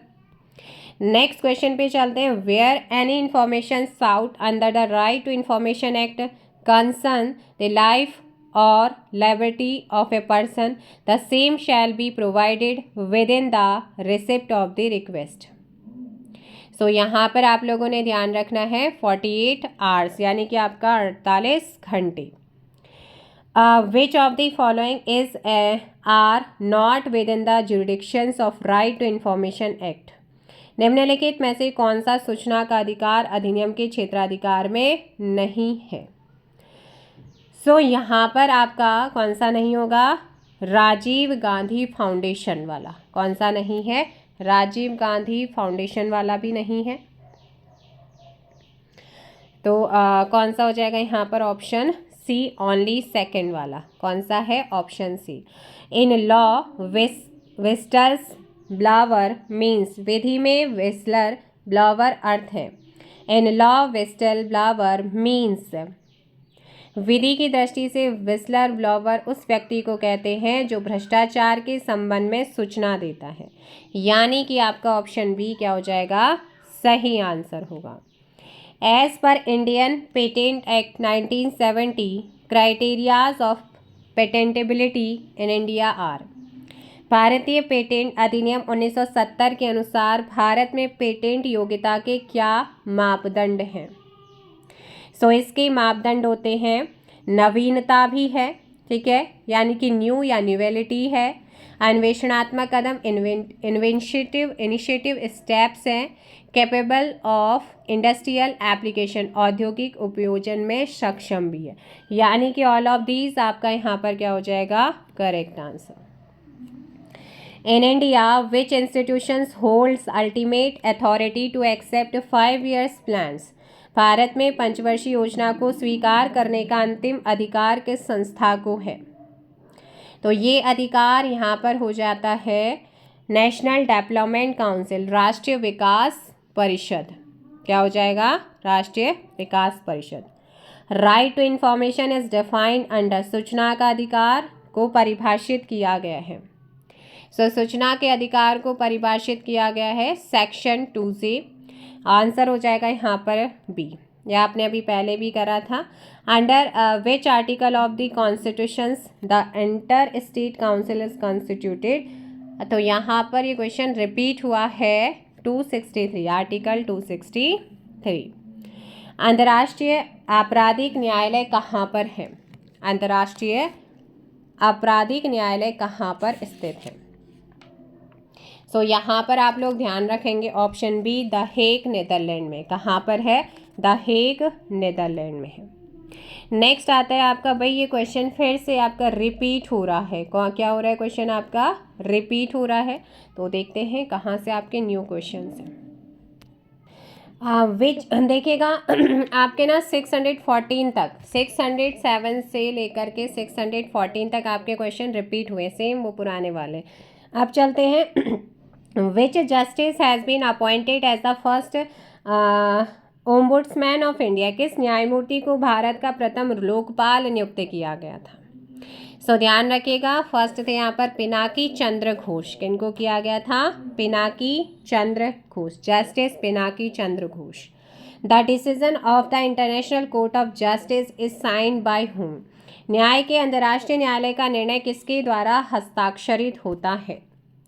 सो यहाँ पर आप लोग ध्यान रखेंगे 616 का करेक्ट है. आर्टिकल जो संयुक्त राष्ट्र चार्टर है उसके आर्टिकल 58 के अकॉर्डिंग न्याय के अंतर्राष्ट्रीय न्यायालय के निर्णय पर अध्यक्ष और रजिस्ट्रार के हस्ताक्षर होते हैं. ऑल ऑफ दीज यानी कि आपके ऑप्शन सी हो जाएगा. द बेनामी संव्यवहार प्रतिषेध संशोधन अधिनियम 2016 प्रभावी हुआ. द बेनामी ट्रांजैक्शन प्रोहिबिशन अमेंडमेंट एक्ट, ये आपका इफेक्टिव यानी कि आपका इफेक्ट कब से आपका लागू हुआ है? ऑप्शन ए 1 नवंबर 2016 से.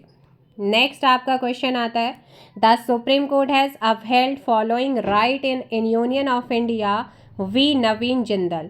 भारत संघ बनाम नवीन जिंदल ने या नवीन जिंदल में उच्चतम न्यायालय ने निम्नलिखित अधिकार को मान्य घोषित किया है. तो यहाँ पर आपका सही आंसर क्या हो जाएगा? Option C, right to hoist the national flag, राष्ट्रीय झंडे को फहराने के अधिकार. ऑप्शन क्या हो जाएगा आपका यहाँ पर? सी करेक्ट आंसर होगा. नेक्स्ट क्वेश्चन यहाँ पर आता है 609 legal aid day is celebrated on. विधिक सहायता दिवस मनाया जाता है। आपसे पूछा गया है लीगल एड डे, यानी कि आपका विधिक सहायता दिवस की हम बात करते हैं तो ये आपका सेलिब्रेट होता है 9 नवंबर को। कब होता है? 9 नवंबर को। और 26 नवंबर को हम कौन सा डे सेलिब्रेट करते हैं? संविधान दिवस या लॉ डे के रूप में। 10 दिसंबर को मानव अधिकार दिवस के रूप में मनाते हैं। Who among the following heads the National integration council of India? Bharat में निम्नलिखित में से कौन भारतीय राष्ट्रीय एकता परिषद की अध्यक्षता करता है? तो ये अध्यक्षता की जाती है प्राइम मिनिस्टर्स के द्वारा। किसके द्वारा की जाती है? प्राइम मिनिस्टर के द्वारा। परिषद का जो मुख्य उद्देश्य होता है सांप्रदायिकता, जातिवाद और क्षेत्रवाद की समस्या को दूर करने के लिए समाधान खोजना। Next question public interest litigation public interest litigation PIL is also known by which of the following other names? जनहित याचिका को निम्न में से किस अन्य नाम से भी जाना जाता है? सो यहाँ पर अगर हम बात करते हैं सामाजिक क्रिया याचिका एंड सामाजिक हित याचिका, वर्ग क्रिया याचिका, ऑल ऑफ दीज सभी के नाम से इसको जानते हैं। कोई भी व्यक्ति जनहित में या फिर सार्वजनिक महत्व के किसी मामले के अगेंस्ट जिसमें किसी वर्ग या समुदाय के हित का उल्लंघन हो रहा हो, है ना, उसमें दायर कर सकता है।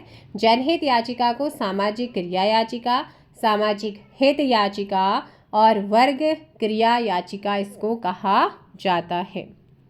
नेक्स्ट क्वेश्चन आता है विच जजेस of the supreme court of India gave a dissenting judgment in the recent national judicial appointment commission case? राष्ट्रीय न्यायिक नियुक्ति आयोग के बाद में भारत के उच्चतम न्यायालय के किस न्यायाधीश ने विसम्मतिपूर्ण निर्णय दिया है? तो ये दिया था आपका न्यायमूर्ति जे चेलामेश्वर। ऑप्शन आपका बी यहाँ पे सही होगा। The first state in independent India which was created on linguistic basis was? स्वतंत्र भारत का पहला राज्य जिसे भाषाई आधार पर गठित किया गया। बार बार बता चुकी हूँ 1953 ईयर याद रखना। पहला राज्य था आंध्र प्रदेश। एग्जाम्स में आया है, 2021 में भी आया है, आपने खुद किया है। In which of the following decisions the supreme court of India has recognised transgender person to be person of third gender? निम्नलिखित में से किस वाद में भारत के उच्चतम न्यायालय द्वारा विपरीत लिंगी व्यक्तियों को तृतीय लिंग के व्यक्तियों के रूप में मान्यता प्रदान की गई है? सो यहाँ पर आपका आंसर हो जाएगा national legal service authority versus Bharat संघ। ऑप्शन आपका यहाँ पर ए क्या हो जाएगा? करेक्ट आंसर होगा। नेक्स्ट आता है यहाँ पर क्वेश्चन है 625 on 16 October 2015 the supreme court of India declared the national judicial appointment commission to be unconstitutional for violation. तो यहाँ पर 16 अक्टूबर 2015 को भारत के उच्चतम न्यायालय ने राष्ट्रीय न्यायिक नियुक्ति आयोग के निम्न में से किसका उल्लंघन करने के कारण असंवैधानिक घोषित कर दिया है? तो ये किया गया है आपका basis structure of the constitution, संविधान के बुनियादी ढांचे का। अगला क्वेश्चन आता है acid attacks has been made a separate offence in India in year? अम्ल फेंक कर किसी व्यक्ति को क्षति पहुंचाना भारत में कब से पृथक अपराध बना दिया गया है? सो इसे बना दिया गया है 2013 से। कब से बना दिया गया है? 2013 से। भारतीय दंड संहिता में दंड विधि संशोधन अधिनियम 2013 द्वारा ये प्रावधान किया गया है। नेक्स्ट आता है राइट टू इंफॉर्मेशन सूचना का अधिकार है। राइट टू इंफॉर्मेशन सूचना का अधिकार है। 2005 में ये पारित होता है। लीगल राइट है। कौन सा है? विधिक अधिकार है। जस्टिस दलवीर भंडारी, न्यायमूर्ति दलवीर भंडारी हैं। सो जस्टिस दलवीर भंडारी, न्यायमूर्ति दलवीर भंडारी हैं। जजेस in the international court of justice, option क्या हो जाएगा यहाँ पर? डी करेक्ट आंसर होगा। जस्टिस दलवीर भंडारी, न्यायमूर्ति दलवीर भंडारी हैं। तो यहाँ पर हम अगर बात करते हैं ये अंतर्राष्ट्रीय न्यायालय में क्या है? न्यायाधीश हैं। ऑप्शन आपका डी क्या हो जाएगा? करेक्ट आंसर होगा। और ये इन्होंने अपने दूसरे कार्यकाल 2018 से 2027 की इन्होंने अपनी शुरुआत की हुई है 2018 से। Which of the following case related to right to information act 2005, निम्न में से कौन सा वाद सूचना का अधिकार अधिनियम 2005 से रिलेटेड है? सो यहाँ पर अगर which of the following case related to right to information act 2005 की अगर हम बात करते हैं तो यहाँ पर आपका एक रिलेटेड है क्वेश्चन नंबर 629, नीलम शर्मा बनाम भारत संघ, Neelam Sharma versus union of India. तो यहाँ पर आपका आंसर क्या हो जाएगा? Option C. Zonal councils in India is Bharat में जोनल परिषद है, dispute setting agencies, law making bodies, advisory bodies या एडमिनिस्ट्रेटिव बॉडीज। सो भारत में जोनल परिषद की अगर बात करते हैं, कॉन्स्टिट्यूशंस के अंदर आता है आर्टिकल 263, इसके अंतर्गत केंद्र और राज्य के बीच में समन्वय स्थापित कराने के लिए राष्ट्रपति एक अंतर्राज्यीय परिषद की स्थापना कर सकता है, जिसे जोनल परिषद के नाम से भी जानते हैं। यद्यपि ये परिषद कानून या गैर कानूनी दोनों प्रकार के मामलों से रिलेटेड है ना। तो यहाँ पर फिर आपका हो जाएगा एज ए आपकी एडवाइजरीज बॉडी है, परंतु इसका कार्य केवल क्या होता है? सलाहकारी होता है ना। राज्य पुनर्गठन अधिनियम 1951 के अंतर्गत केंद्रीय, उत्तरी, पूर्वी, पश्चिमी, दक्षिणी और पूर्वोत्तर क्षेत्रों के लिए 6 क्षेत्रीय परिषद की स्थापना हुई है। क्षेत्रीय परिषद की संयुक्त बैठक की अध्यक्षता कौन करते हैं? गृह मंत्री करते हैं। नेक्स्ट क्वेश्चन है, जॉइंट मीटिंग ऑफ 2 और more zonal councils are presided over by which of the following, 2 या 2 से अधिक क्षेत्रीय परिषदों की संयुक्त बैठकों की अध्यक्षता निम्न में से किसके द्वारा की जाती है? तो यहाँ पर ये होती है होम मिनिस्टर्स के अंदर, यानी कि आपका गृह मंत्रालय। Next question, in which among the following state in India legislative councils does not exist, Bharat के निम्नलिखित राज्यों में से किसमें विधान परिषद नहीं है? सो विधान परिषद अभी 6 राज्यों में है, उत्तर प्रदेश, बिहार, कर्नाटका, जम्मू कश्मीर, महाराष्ट्र, तेलंगाना, आंध्र प्रदेश। ऑप्शन हो जाएगा यहाँ पर सी। एक सेकेंड किस में नहीं है आपसे बोला, देखिएगा यहाँ पर अगर आप देखेंगे तो हाँ राजस्थान नहीं है ना, सही है, ऑप्शन हो जाएगा Rajasthan. Who was the first secretary general of the United nation, संयुक्त राष्ट्र का प्रथम महासचिव कौन था? इम्पोर्टेंट है और इसका आंसर और इनका जो कार्यकाल होता है, एक प्रशासनिक अधिकारी होता है ये महासचिव सचिवालय का, 5 वर्ष का कार्यकाल होता है। सुरक्षा परिषद की सिफारिश पर महासभा के द्वारा चुना जाता है और पहले थे नॉर्वे के त्रिगवेली। कौन थे? त्रिगवेली, ऑप्शन ए। नेक्स्ट आता है आपका, who is empowered to set up commission for the promotions of human right under the UN United Nations charter, संयुक्त राष्ट्र चार्टर के अंतर्गत मानवाधिकार के प्रोन्नयन के लिए आयोग गठन करने की शक्ति निम्नलिखित में से किसको है? सो आर्थिक the economic and social council, आर्थिक और सामाजिक परिषद, ऑप्शन आपका बी यहाँ पे सही आंसर होगा। What was the number of original member of the United Nations, संयुक्त राष्ट्र की मूल सदस्य संख्या कितनी थी? सो करेक्ट आंसर यहाँ पर आपका आंसर हो जाएगा 51। क्या है? 51। ऑप्शन डी यहाँ पे सही आंसर होगा। नेक्स्ट क्वेश्चन पे चलते हैं, who amongst the following is known as the father of the law of nation, निम्नलिखित में से किसे राष्ट्रों की विधि का जनक माना जाता है? सो राष्ट्रों की विधि का जनक यहाँ पर किसको मानते हैं? ग्रेसियस को मानते हैं। कैसे मानते हैं? ह्यूगो ग्रेसियस को, ऑप्शन सी। नेक्स्ट क्वेश्चन आता है, who is the ex officio chairman of national child labour abolition authority, राष्ट्रीय बाल श्रम उन्मूलन प्राधिकरण का पदेन अध्यक्ष कौन होता है? सो इसमें जो हमारा लेबर मिनिस्टर होता है ना, श्रम मंत्री होते हैं, वही इसके होते हैं। पदेन का मतलब कि किसी पद पर होने की वजह से किसी दूसरे पद पर स्वतः क्या हो जाना, आरूढ़ हो जाना। सो ऑप्शन यहाँ पर हो जाएगा labour minister, option 3। Jain community has been declared as a minority community in which of the following state? निम्नलिखित राज्यों में से किस राज्य में जैन समुदाय को अल्पसंख्यक समुदाय घोषित किया गया है? सो यहाँ पर किया गया है मध्य प्रदेश, ऑप्शन बी आपका क्या हो जाएगा, करेक्ट आंसर होगा। नेक्स्ट क्वेश्चन आता है, which of the following is not a constitutional bodies, निम्न में से कौन सी संवैधानिक संस्था नहीं है?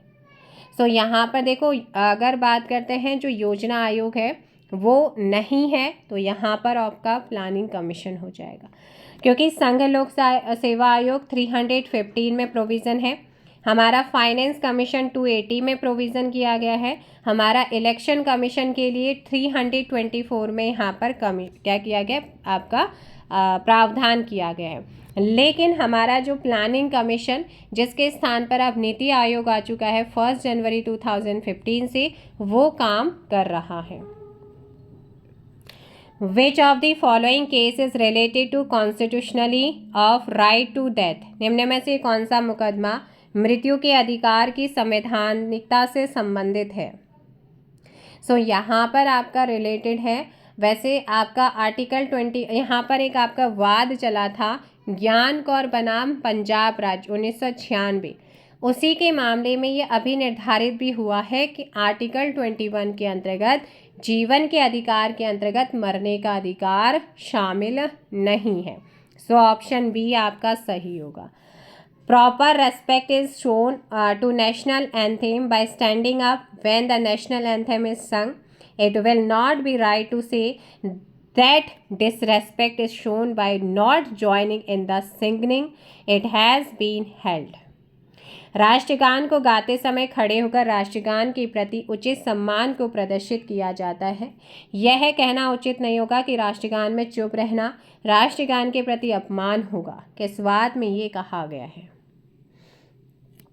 बिजनोई इमैनुअल बनाम केरल राज्य, आप यहाँ पे ध्यान रखेंगे। अगला क्वेश्चन यहाँ पर है कि in which case the dissolutions of Bihar legislative assemblies by governor before formations of government was declared unconstitutional, सरकार बनाने के पूर्व ही राज्यपाल के द्वारा बिहार विधानसभा भंग कर देना किस वाद में असंवैधानिक करार दिया गया था? तो ये आपका दिया गया था रामेश्वर प्रसाद बनाम भारत संघ, ऑप्शन क्या हो जाएगा आपका 2000।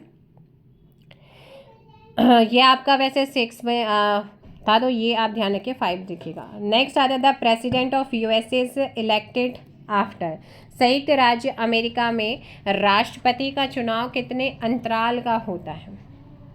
तो अमेरिका का जो संविधान है उसका आर्टिकल 2 का क्लॉज 2 जो है, क्लॉज 2 के अकॉर्डिंग इस पर जो है राष्ट्रपति को महाभियोग के द्वारा हटाया जा सकता है, और इनका जो कार्यकाल होता है वो 4 इयर्स का होता है, ऑप्शन ए।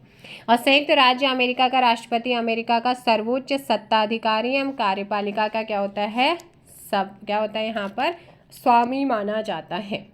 अगला क्वेश्चन यहाँ पर आता है the first mid term election in India were held in, Bharat में पहले मध्यावधि चुनाव हुए थे किस वर्ष? 1971, ऑप्शन हो जाएगा बी। नेक्स्ट आता है the ATM service in India was started in the year, Bharat में एटीएम सेवा की शुरुआत किस वर्ष में हुई थी? सो एटीएम सेवा की शुरुआत 1987 में बम्बई में स्थापित किया गया था पहला ATM, option B. Which one among the following is a non constitutional bodies, तो यहाँ पर कौन सी क्या है आपकी नॉन कॉन्स्टिट्यूशनल बॉडीज़ है? सो ध्यान रखिएगा, सेंट्रल विजिलेंस कमीशन, केंद्रीय सतर्कता आयोग, जिसका गठन 1964 में हुआ था, संथानम समिति की सिफारिश पर एक गैर संवैधानिक निकाय है। In which of the following years the State Recognition Commissions of the India was established? So correct answer हो जाएगा भारत सरकार ने दिसंबर 1953 में एक 3 सदस्यीय राज्य पुनर्गठन आयोग फजल अली की अध्यक्षता में इसका गठन किया था। ऑप्शन हो जाएगा ए। नेक्स्ट क्वेश्चन आता है आपका, who was appointed as chairman of 15th finance commission of India? निम्नलिखित में से किसको भारत के 15वें वित्तीय आयोग का अध्यक्ष बनाया गया था? वित्तीय आयोग से रिलेटेड आर्टिकल 280 है ना, और यहाँ पर आपका आंसर हो जाएगा सी, एन.के. सिंह। 16वें वित्तीय आयोग के अध्यक्ष हैं डॉक्टर अरविंद पनगड़िया। नेक्स्ट आता है, a bill takes the forms of law when? कोई विधेयक कानून का स्वरूप होता है जब वह दोनों सदनों के द्वारा पारित होने के बाद राष्ट्रपति द्वारा हस्ताक्षरित कर दिया जाता है। ऑप्शन बी यहाँ पर आपका क्या हो जाएगा? सही आंसर होगा। The supreme court takes up the cases of interstate water dispute under which article of the Indian constitution? सर्वोच्च न्यायालय अंतर्राज्यीय जल विवाद के मामलों की सुनवाई भारतीय संविधान के किस अनुच्छेद के अंतर्गत करता है? तो यहाँ पर ये करता है आपका 262, आर्टिकल 262 में। नेक्स्ट आता है, who said Indian constitution is a lawyer paradise? किसने कहा कि भारतीय संविधान वकीलों के लिए क्या है? स्वर्ग है। सो ये स्टेटमेंट है विलियम आइवर जेनिंग्स का। किसका है? विलियम आइवर जेनिंग्स का। ऑप्शन ए यहाँ पर सही होगा। The disobedience of any judgment, order, etc. of a court amount to किसी न्यायालय के निर्णय, आदेश आदि की अवज्ञा कहलाता है। तो ये कहलाता है आपका न्यायालय की अवमानना, तो contempt of court, contempt of court. Option B. Next है, रूल ऑफ लॉ मीन्स? विधि का शासन का अर्थ क्या है? विधि का शासन का मतलब आर्टिकल 14 भारत में व्यक्तियों की विधि के समक्ष क्षमता और विधियों का समान संरक्षण प्रदान करता है। तो यहाँ पर ऑप्शन क्या हो जाएगा? ए सही होगा। पहला लोकपाल बिल भारत की संसद में प्रस्तुत किया गया था। तो ये आपका 1968 में प्रस्तुत हुआ और अंततः 2013 में पारित हुआ है। अगला क्वेश्चन यहाँ पर आ जाता है ऑप्शन मतलब डी, 1968। नेक्स्ट है, योजना आयोग के पदेन अध्यक्ष हैं। योजना आयोग के पदेन अध्यक्ष कौन होते हैं? जिसकी जगह पे अब नीति आयोग, और नीति आयोग का भी प्रधानमंत्री ही होते हैं।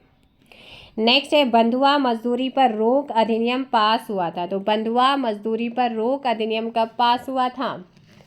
1976 में। मौलिक अधिकार अधिनियम, मौलिक अधिकार अनुच्छेद 23 के प्रयोग करते हुए संघ सरकार ने 1976 में कानून पास किया जिसके अकॉर्डिंग किसी व्यक्ति की खरीद, बिक्री, बेकारी या किसी भी प्रकार का अन्य जबरदस्ती लिया हुआ श्रम निषिद्ध ठहराया गया, जिसका उल्लंघन विधि के अनुसार दंडनीय अपराध है ना। किंतु ये जोड़ा गया कि जरूरत पड़ने पर राष्ट्रीय सेवा करने के लिए बाध्य किया जा सकता है। यहाँ पर option B. Next question, Bharat का राष्ट्रीय पक्षी कौन सा है? सो भारत का राष्ट्रीय पक्षी पावो क्रिस्टेसर, जिसका साइंटिफिक नेम है, और ये है हमारा मोर। भारतीय वन्यजीव प्राणी सुरक्षा अधिनियम 1972 के तहत इसे संरक्षण प्रदान हुआ है। राष्ट्रीय पुष्प हमारा कमल है। राष्ट्रीय फल है आम। राष्ट्रीय वाक्य है सत्यमेव जयते। सो भारत का राष्ट्रीय पशु आपसे पूछा गया पेंथा टाइग्रिस लिनियस, जिसका साइंटिफिक नेम है, और यहाँ पर आंसर हो जाएगा बाघ। हमारा राष्ट्रीय वृक्ष है। सो भारत का राष्ट्रीय वृक्ष तो बरगद है भाई, और राष्ट्रीय पक्षी है मोर, राष्ट्रीय पशु है बाघ, राष्ट्रीय पुष्प है कमल, राष्ट्रीय फल है आम। तो इनमें से कोई भी नहीं, डिलीटेड ऑप्शंस होगा, लेकिन हमारा राष्ट्रीय वृक्ष क्या है? बरगद है। भारत की मानवाधिकार संरक्षण के अधिनियम कब लागू हुआ है? सो भारत के मानवाधिकार संरक्षण अधिनियम कब लागू हुआ है? 1993 में लागू हुआ, और 2006 में संशोधन भी हुआ है ना, संपूर्ण भारत पर लागू हुआ है। 2019 में मानवाधिकार संरक्षण अधिनियम 1993 में संशोधन करते हुए मानव संरक्षण विधेयक 2019 पारित किया गया था। अगला क्वेश्चन आता है POCSO कानून का संबंध है। POCSO कानून का संबंध किससे है? यानी कि protections of children from sexual offence act, ये कानून को महिला और बाल विकास मंत्रालय ने 2012 में पोक्सो एक्ट 2012 के नाम से प्रारंभ किया था। तो यहाँ पर आपका बच्चों से रिलेटेड है। नेक्स्ट क्वेश्चन आता है, who was the prime minister of India when the basic principles of India's nuclear doctrine of no first use was adopted. Bharat द्वारा पहले प्रयोग नहीं, नो फर्स्ट यूज प्रमुख नाभिकीय नीति अपनाते समय भारत के प्रधानमंत्री कौन थे? अटल बिहारी वाजपेयी, ऑप्शन बी यहाँ पर आपका सही होगा। नेक्स्ट क्वेश्चन आता है, भारतीय संघवाद में विविधताओं में एकता को प्रोन्नत करने हेतु निम्नलिखित में से किन संस्थानों को आवश्यक माना गया है? इन सभी को ऑप्शन डी यहाँ पर आपका सही आंसर होगा। नेक्स्ट है, भारत में केंद्र राज्य संबंध प्रभावित होते हैं।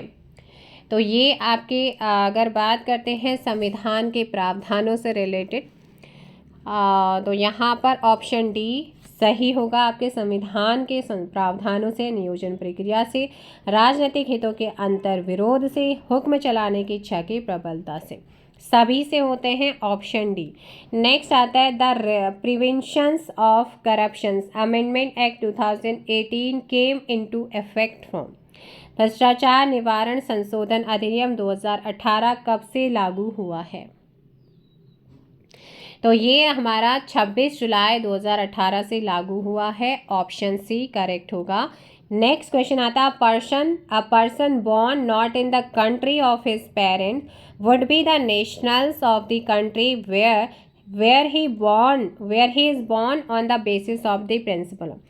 एक व्यक्ति अपने माता पिता के देश में पैदा नहीं होता है तो वह उस देश का राष्ट्रीय होगा जहां वह पैदा होता है। यह किस सिद्धांत पर आधारित है? तो ये है हमारा आपका कौन से सिद्धांत पर है? जस सांगनिस पे है, जंग सांगनिस के रूप में आधारित है। जर्मनी और फ्रांस इस सिद्धांत के आधार पर राष्ट्रीयता प्रदान करते हैं। भारत, अमेरिका आदि कई अन्य राज्य भी इसी सिद्धांत को फॉलो करते हैं। तो ऑप्शन हो जाएगा बी।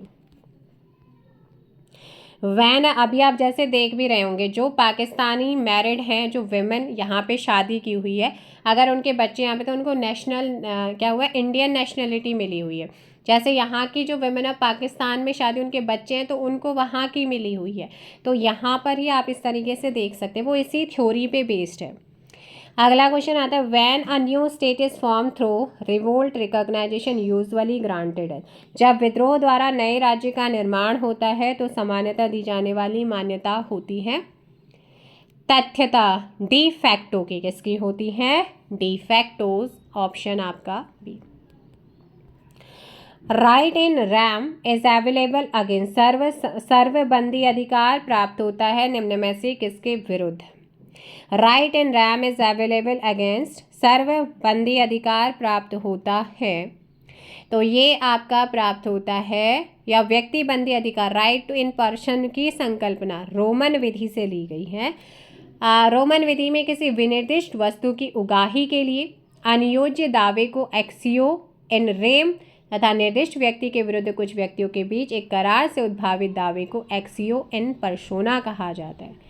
तो यहाँ पर आता है एवरीवन, यानी कि आपका प्रत्येक व्यक्ति। नेक्स्ट क्वेश्चन यहाँ पर हम चलते हैं 669, who among the following put the international law as positive morality. निम्न में से किसने अंतर्राष्ट्रीय विधि को सकारात्मक नैतिकता के रूप में रखा है? तो ये ऑस्टिन महोदय ने रखा है, यहाँ पर आपका आंसर होगा बी। नेक्स्ट आता है, in which year the supreme court of India pass the judgment for treating transgender as third gender. किस वर्ष भारत के उच्चतम न्यायालय ने ट्रांसजेंडर को तीसरे अंग के रूप में मानने के लिए निर्णय जो है वो पारित किया है? 2014 में, ऑप्शन क्या हो जाएगा बी। और संसद में ट्रांसजेंडर व्यक्ति अधिकारों का संरक्षण विधेयक 2019 में क्या किया गया है, पारित हुआ है। तो देखो, वर्ष 2014 में राष्ट्रीय विधिक सेवा प्राधिकरण बनाम भारत संघ मामले में सर्वोच्च न्यायालय ने ट्रांसजेंडर लोगों को तीसरे लिंग के रूप में मान्यता की है, मान्यता दी थी 2014 में। और उसके बाद संसद में जो है ट्रांसजेंडर व्यक्ति अधिकारों का संरक्षण विधेयक 2019 पारित भी हो चुका है। अगला क्वेश्चन यहाँ पर आता है, asylum stops where extraditions beings above statement was named by. जहाँ प्रत्यर्पण प्रारंभ होता है वहाँ आश्रय समाप्त हो जाता है। उक्त कथन किसके द्वारा किया गया था? सो ये आपका जो स्टार्क है उन्होंने दिया था स्टेटमेंट, ऑप्शन हो जाएगा बी। नेक्स्ट क्वेश्चन आता है, declaring a diplomat person non Greta is a right of the. किसी राजनयिक को अवांछनीय या अग्राह्य व्यक्ति घोषित करने का अधिकार प्राप्त है किसको? सो ये अधिकार मिला हुआ है रिसीविंग स्टेट्स को, ग्राही राज्य को, ऑप्शन हो जाएगा बी। नेक्स्ट क्वेश्चन आता है, in the last question finally आप लोगों को यहाँ पर एक कंप्लीट होता है पॉलिटी वाला सेक्शन। और इसके बाद हम ज्योग्राफी, कल मैं आपकी वर्ल्ड और इंडियन ज्योग्राफी दोनों ही ख़त्म करवा दूंगी। The Lokpal and Lokayukta act came into force in the year. पर भारत में मतलब लोकपाल और लोकायुक्त अधिनियम कब प्रवर्तन में आया है? तो ये आया था 2014 में, ऑप्शन ए। राष्ट्रपति, देखो अधिनियम 2013 को राष्ट्रपति की अनुमति 1 जनवरी 2014 को जो है प्राप्त हुई और 16 जनवरी 2014 को इसमें प्रवर्तन आया है। तो इसी के साथ फाइनली आपकी पॉलिटी के 673 जो कि 3 पार्ट में मैंने आपको कराए हैं, ये आपके कंप्लीट होते हैं। सो इसी बात पे वीडियो को लाइक और शेयर कर दीजिएगा। इसके अलावा आपका किसी भी क्वेश्चंस में कोई डाउट रहता है तो आप मुझे कमेंट करके बता सकते हैं, है ना। आपका जब भी मुझे टाइम लगेगा आपका कमेंट्स को मैं रीड करूँगी, आपका जो डाउट है उसको क्लियर करने की कोशिश करूँगी। काफ़ी स्टूडेंट्स यहाँ पे बोल रहे हैं कि आप उत्तराखंड पुलिस का प्रैक्टिस सेट, तो जल्दी ही वो भी शुरू किया जाएगा आफ्टर 21। थोड़ा सा बीच में गैप है, उसके बाद मैं यहाँ पे शुरू करने की कोशिश करूँगी। बट तब तक आप लोग यहाँ पर अपना थ्योरी वाला सेक्शन, प्रैक्टिस का मतलब है कि आपने पूरा थ्योरी पढ़ लिया है। अगर आप PYQ सेशन भी लगा रहे हैं ना, तो किसी भी बुक्स में लगा तो मिस्टेक्स आपको मिलती है, इसमें भी काफ़ी एरर्स है ना। तो आप लोग वहाँ पे चीज़ों को, अगर आपने थ्योरी सेक्शन पढ़ा है तो आप वहाँ पे करेक्शन कर सकते हैं। अगर आपने थ्योरी सेक्शन नहीं पढ़ा है तो फिर आप जैसा है वैसा ही मान लेंगे। तो इसीलिए चीज़ों का ध्यान रखिए, अपना थ्योरी सेक्शन पूरा कीजिए, उसके बाद अपना प्रैक्टिस सेट लगाइए, PYQ सेट लगाइए। बाकी ये जो मैं आपको GS वाला प्लेलिस्ट बनी हुई है इसे करा रही हूँ, ये आपके सभी एग्ज़ाम जिसमें भी GS आता है उन सभी के लिए इम्पोर्टेंट है। बाकी आप कमेंट के थ्रू बता सकते हैं आपको सेशन कैसा लग रहा है। मिलते हैं नेक्स्ट वीडियो में, फ़िलहाल इतना ही। Thank you so much, bye bye, take care. जय हिंद, जय भारत, जय उत्तराखंड, जय देवभूमि, गुड नाइट।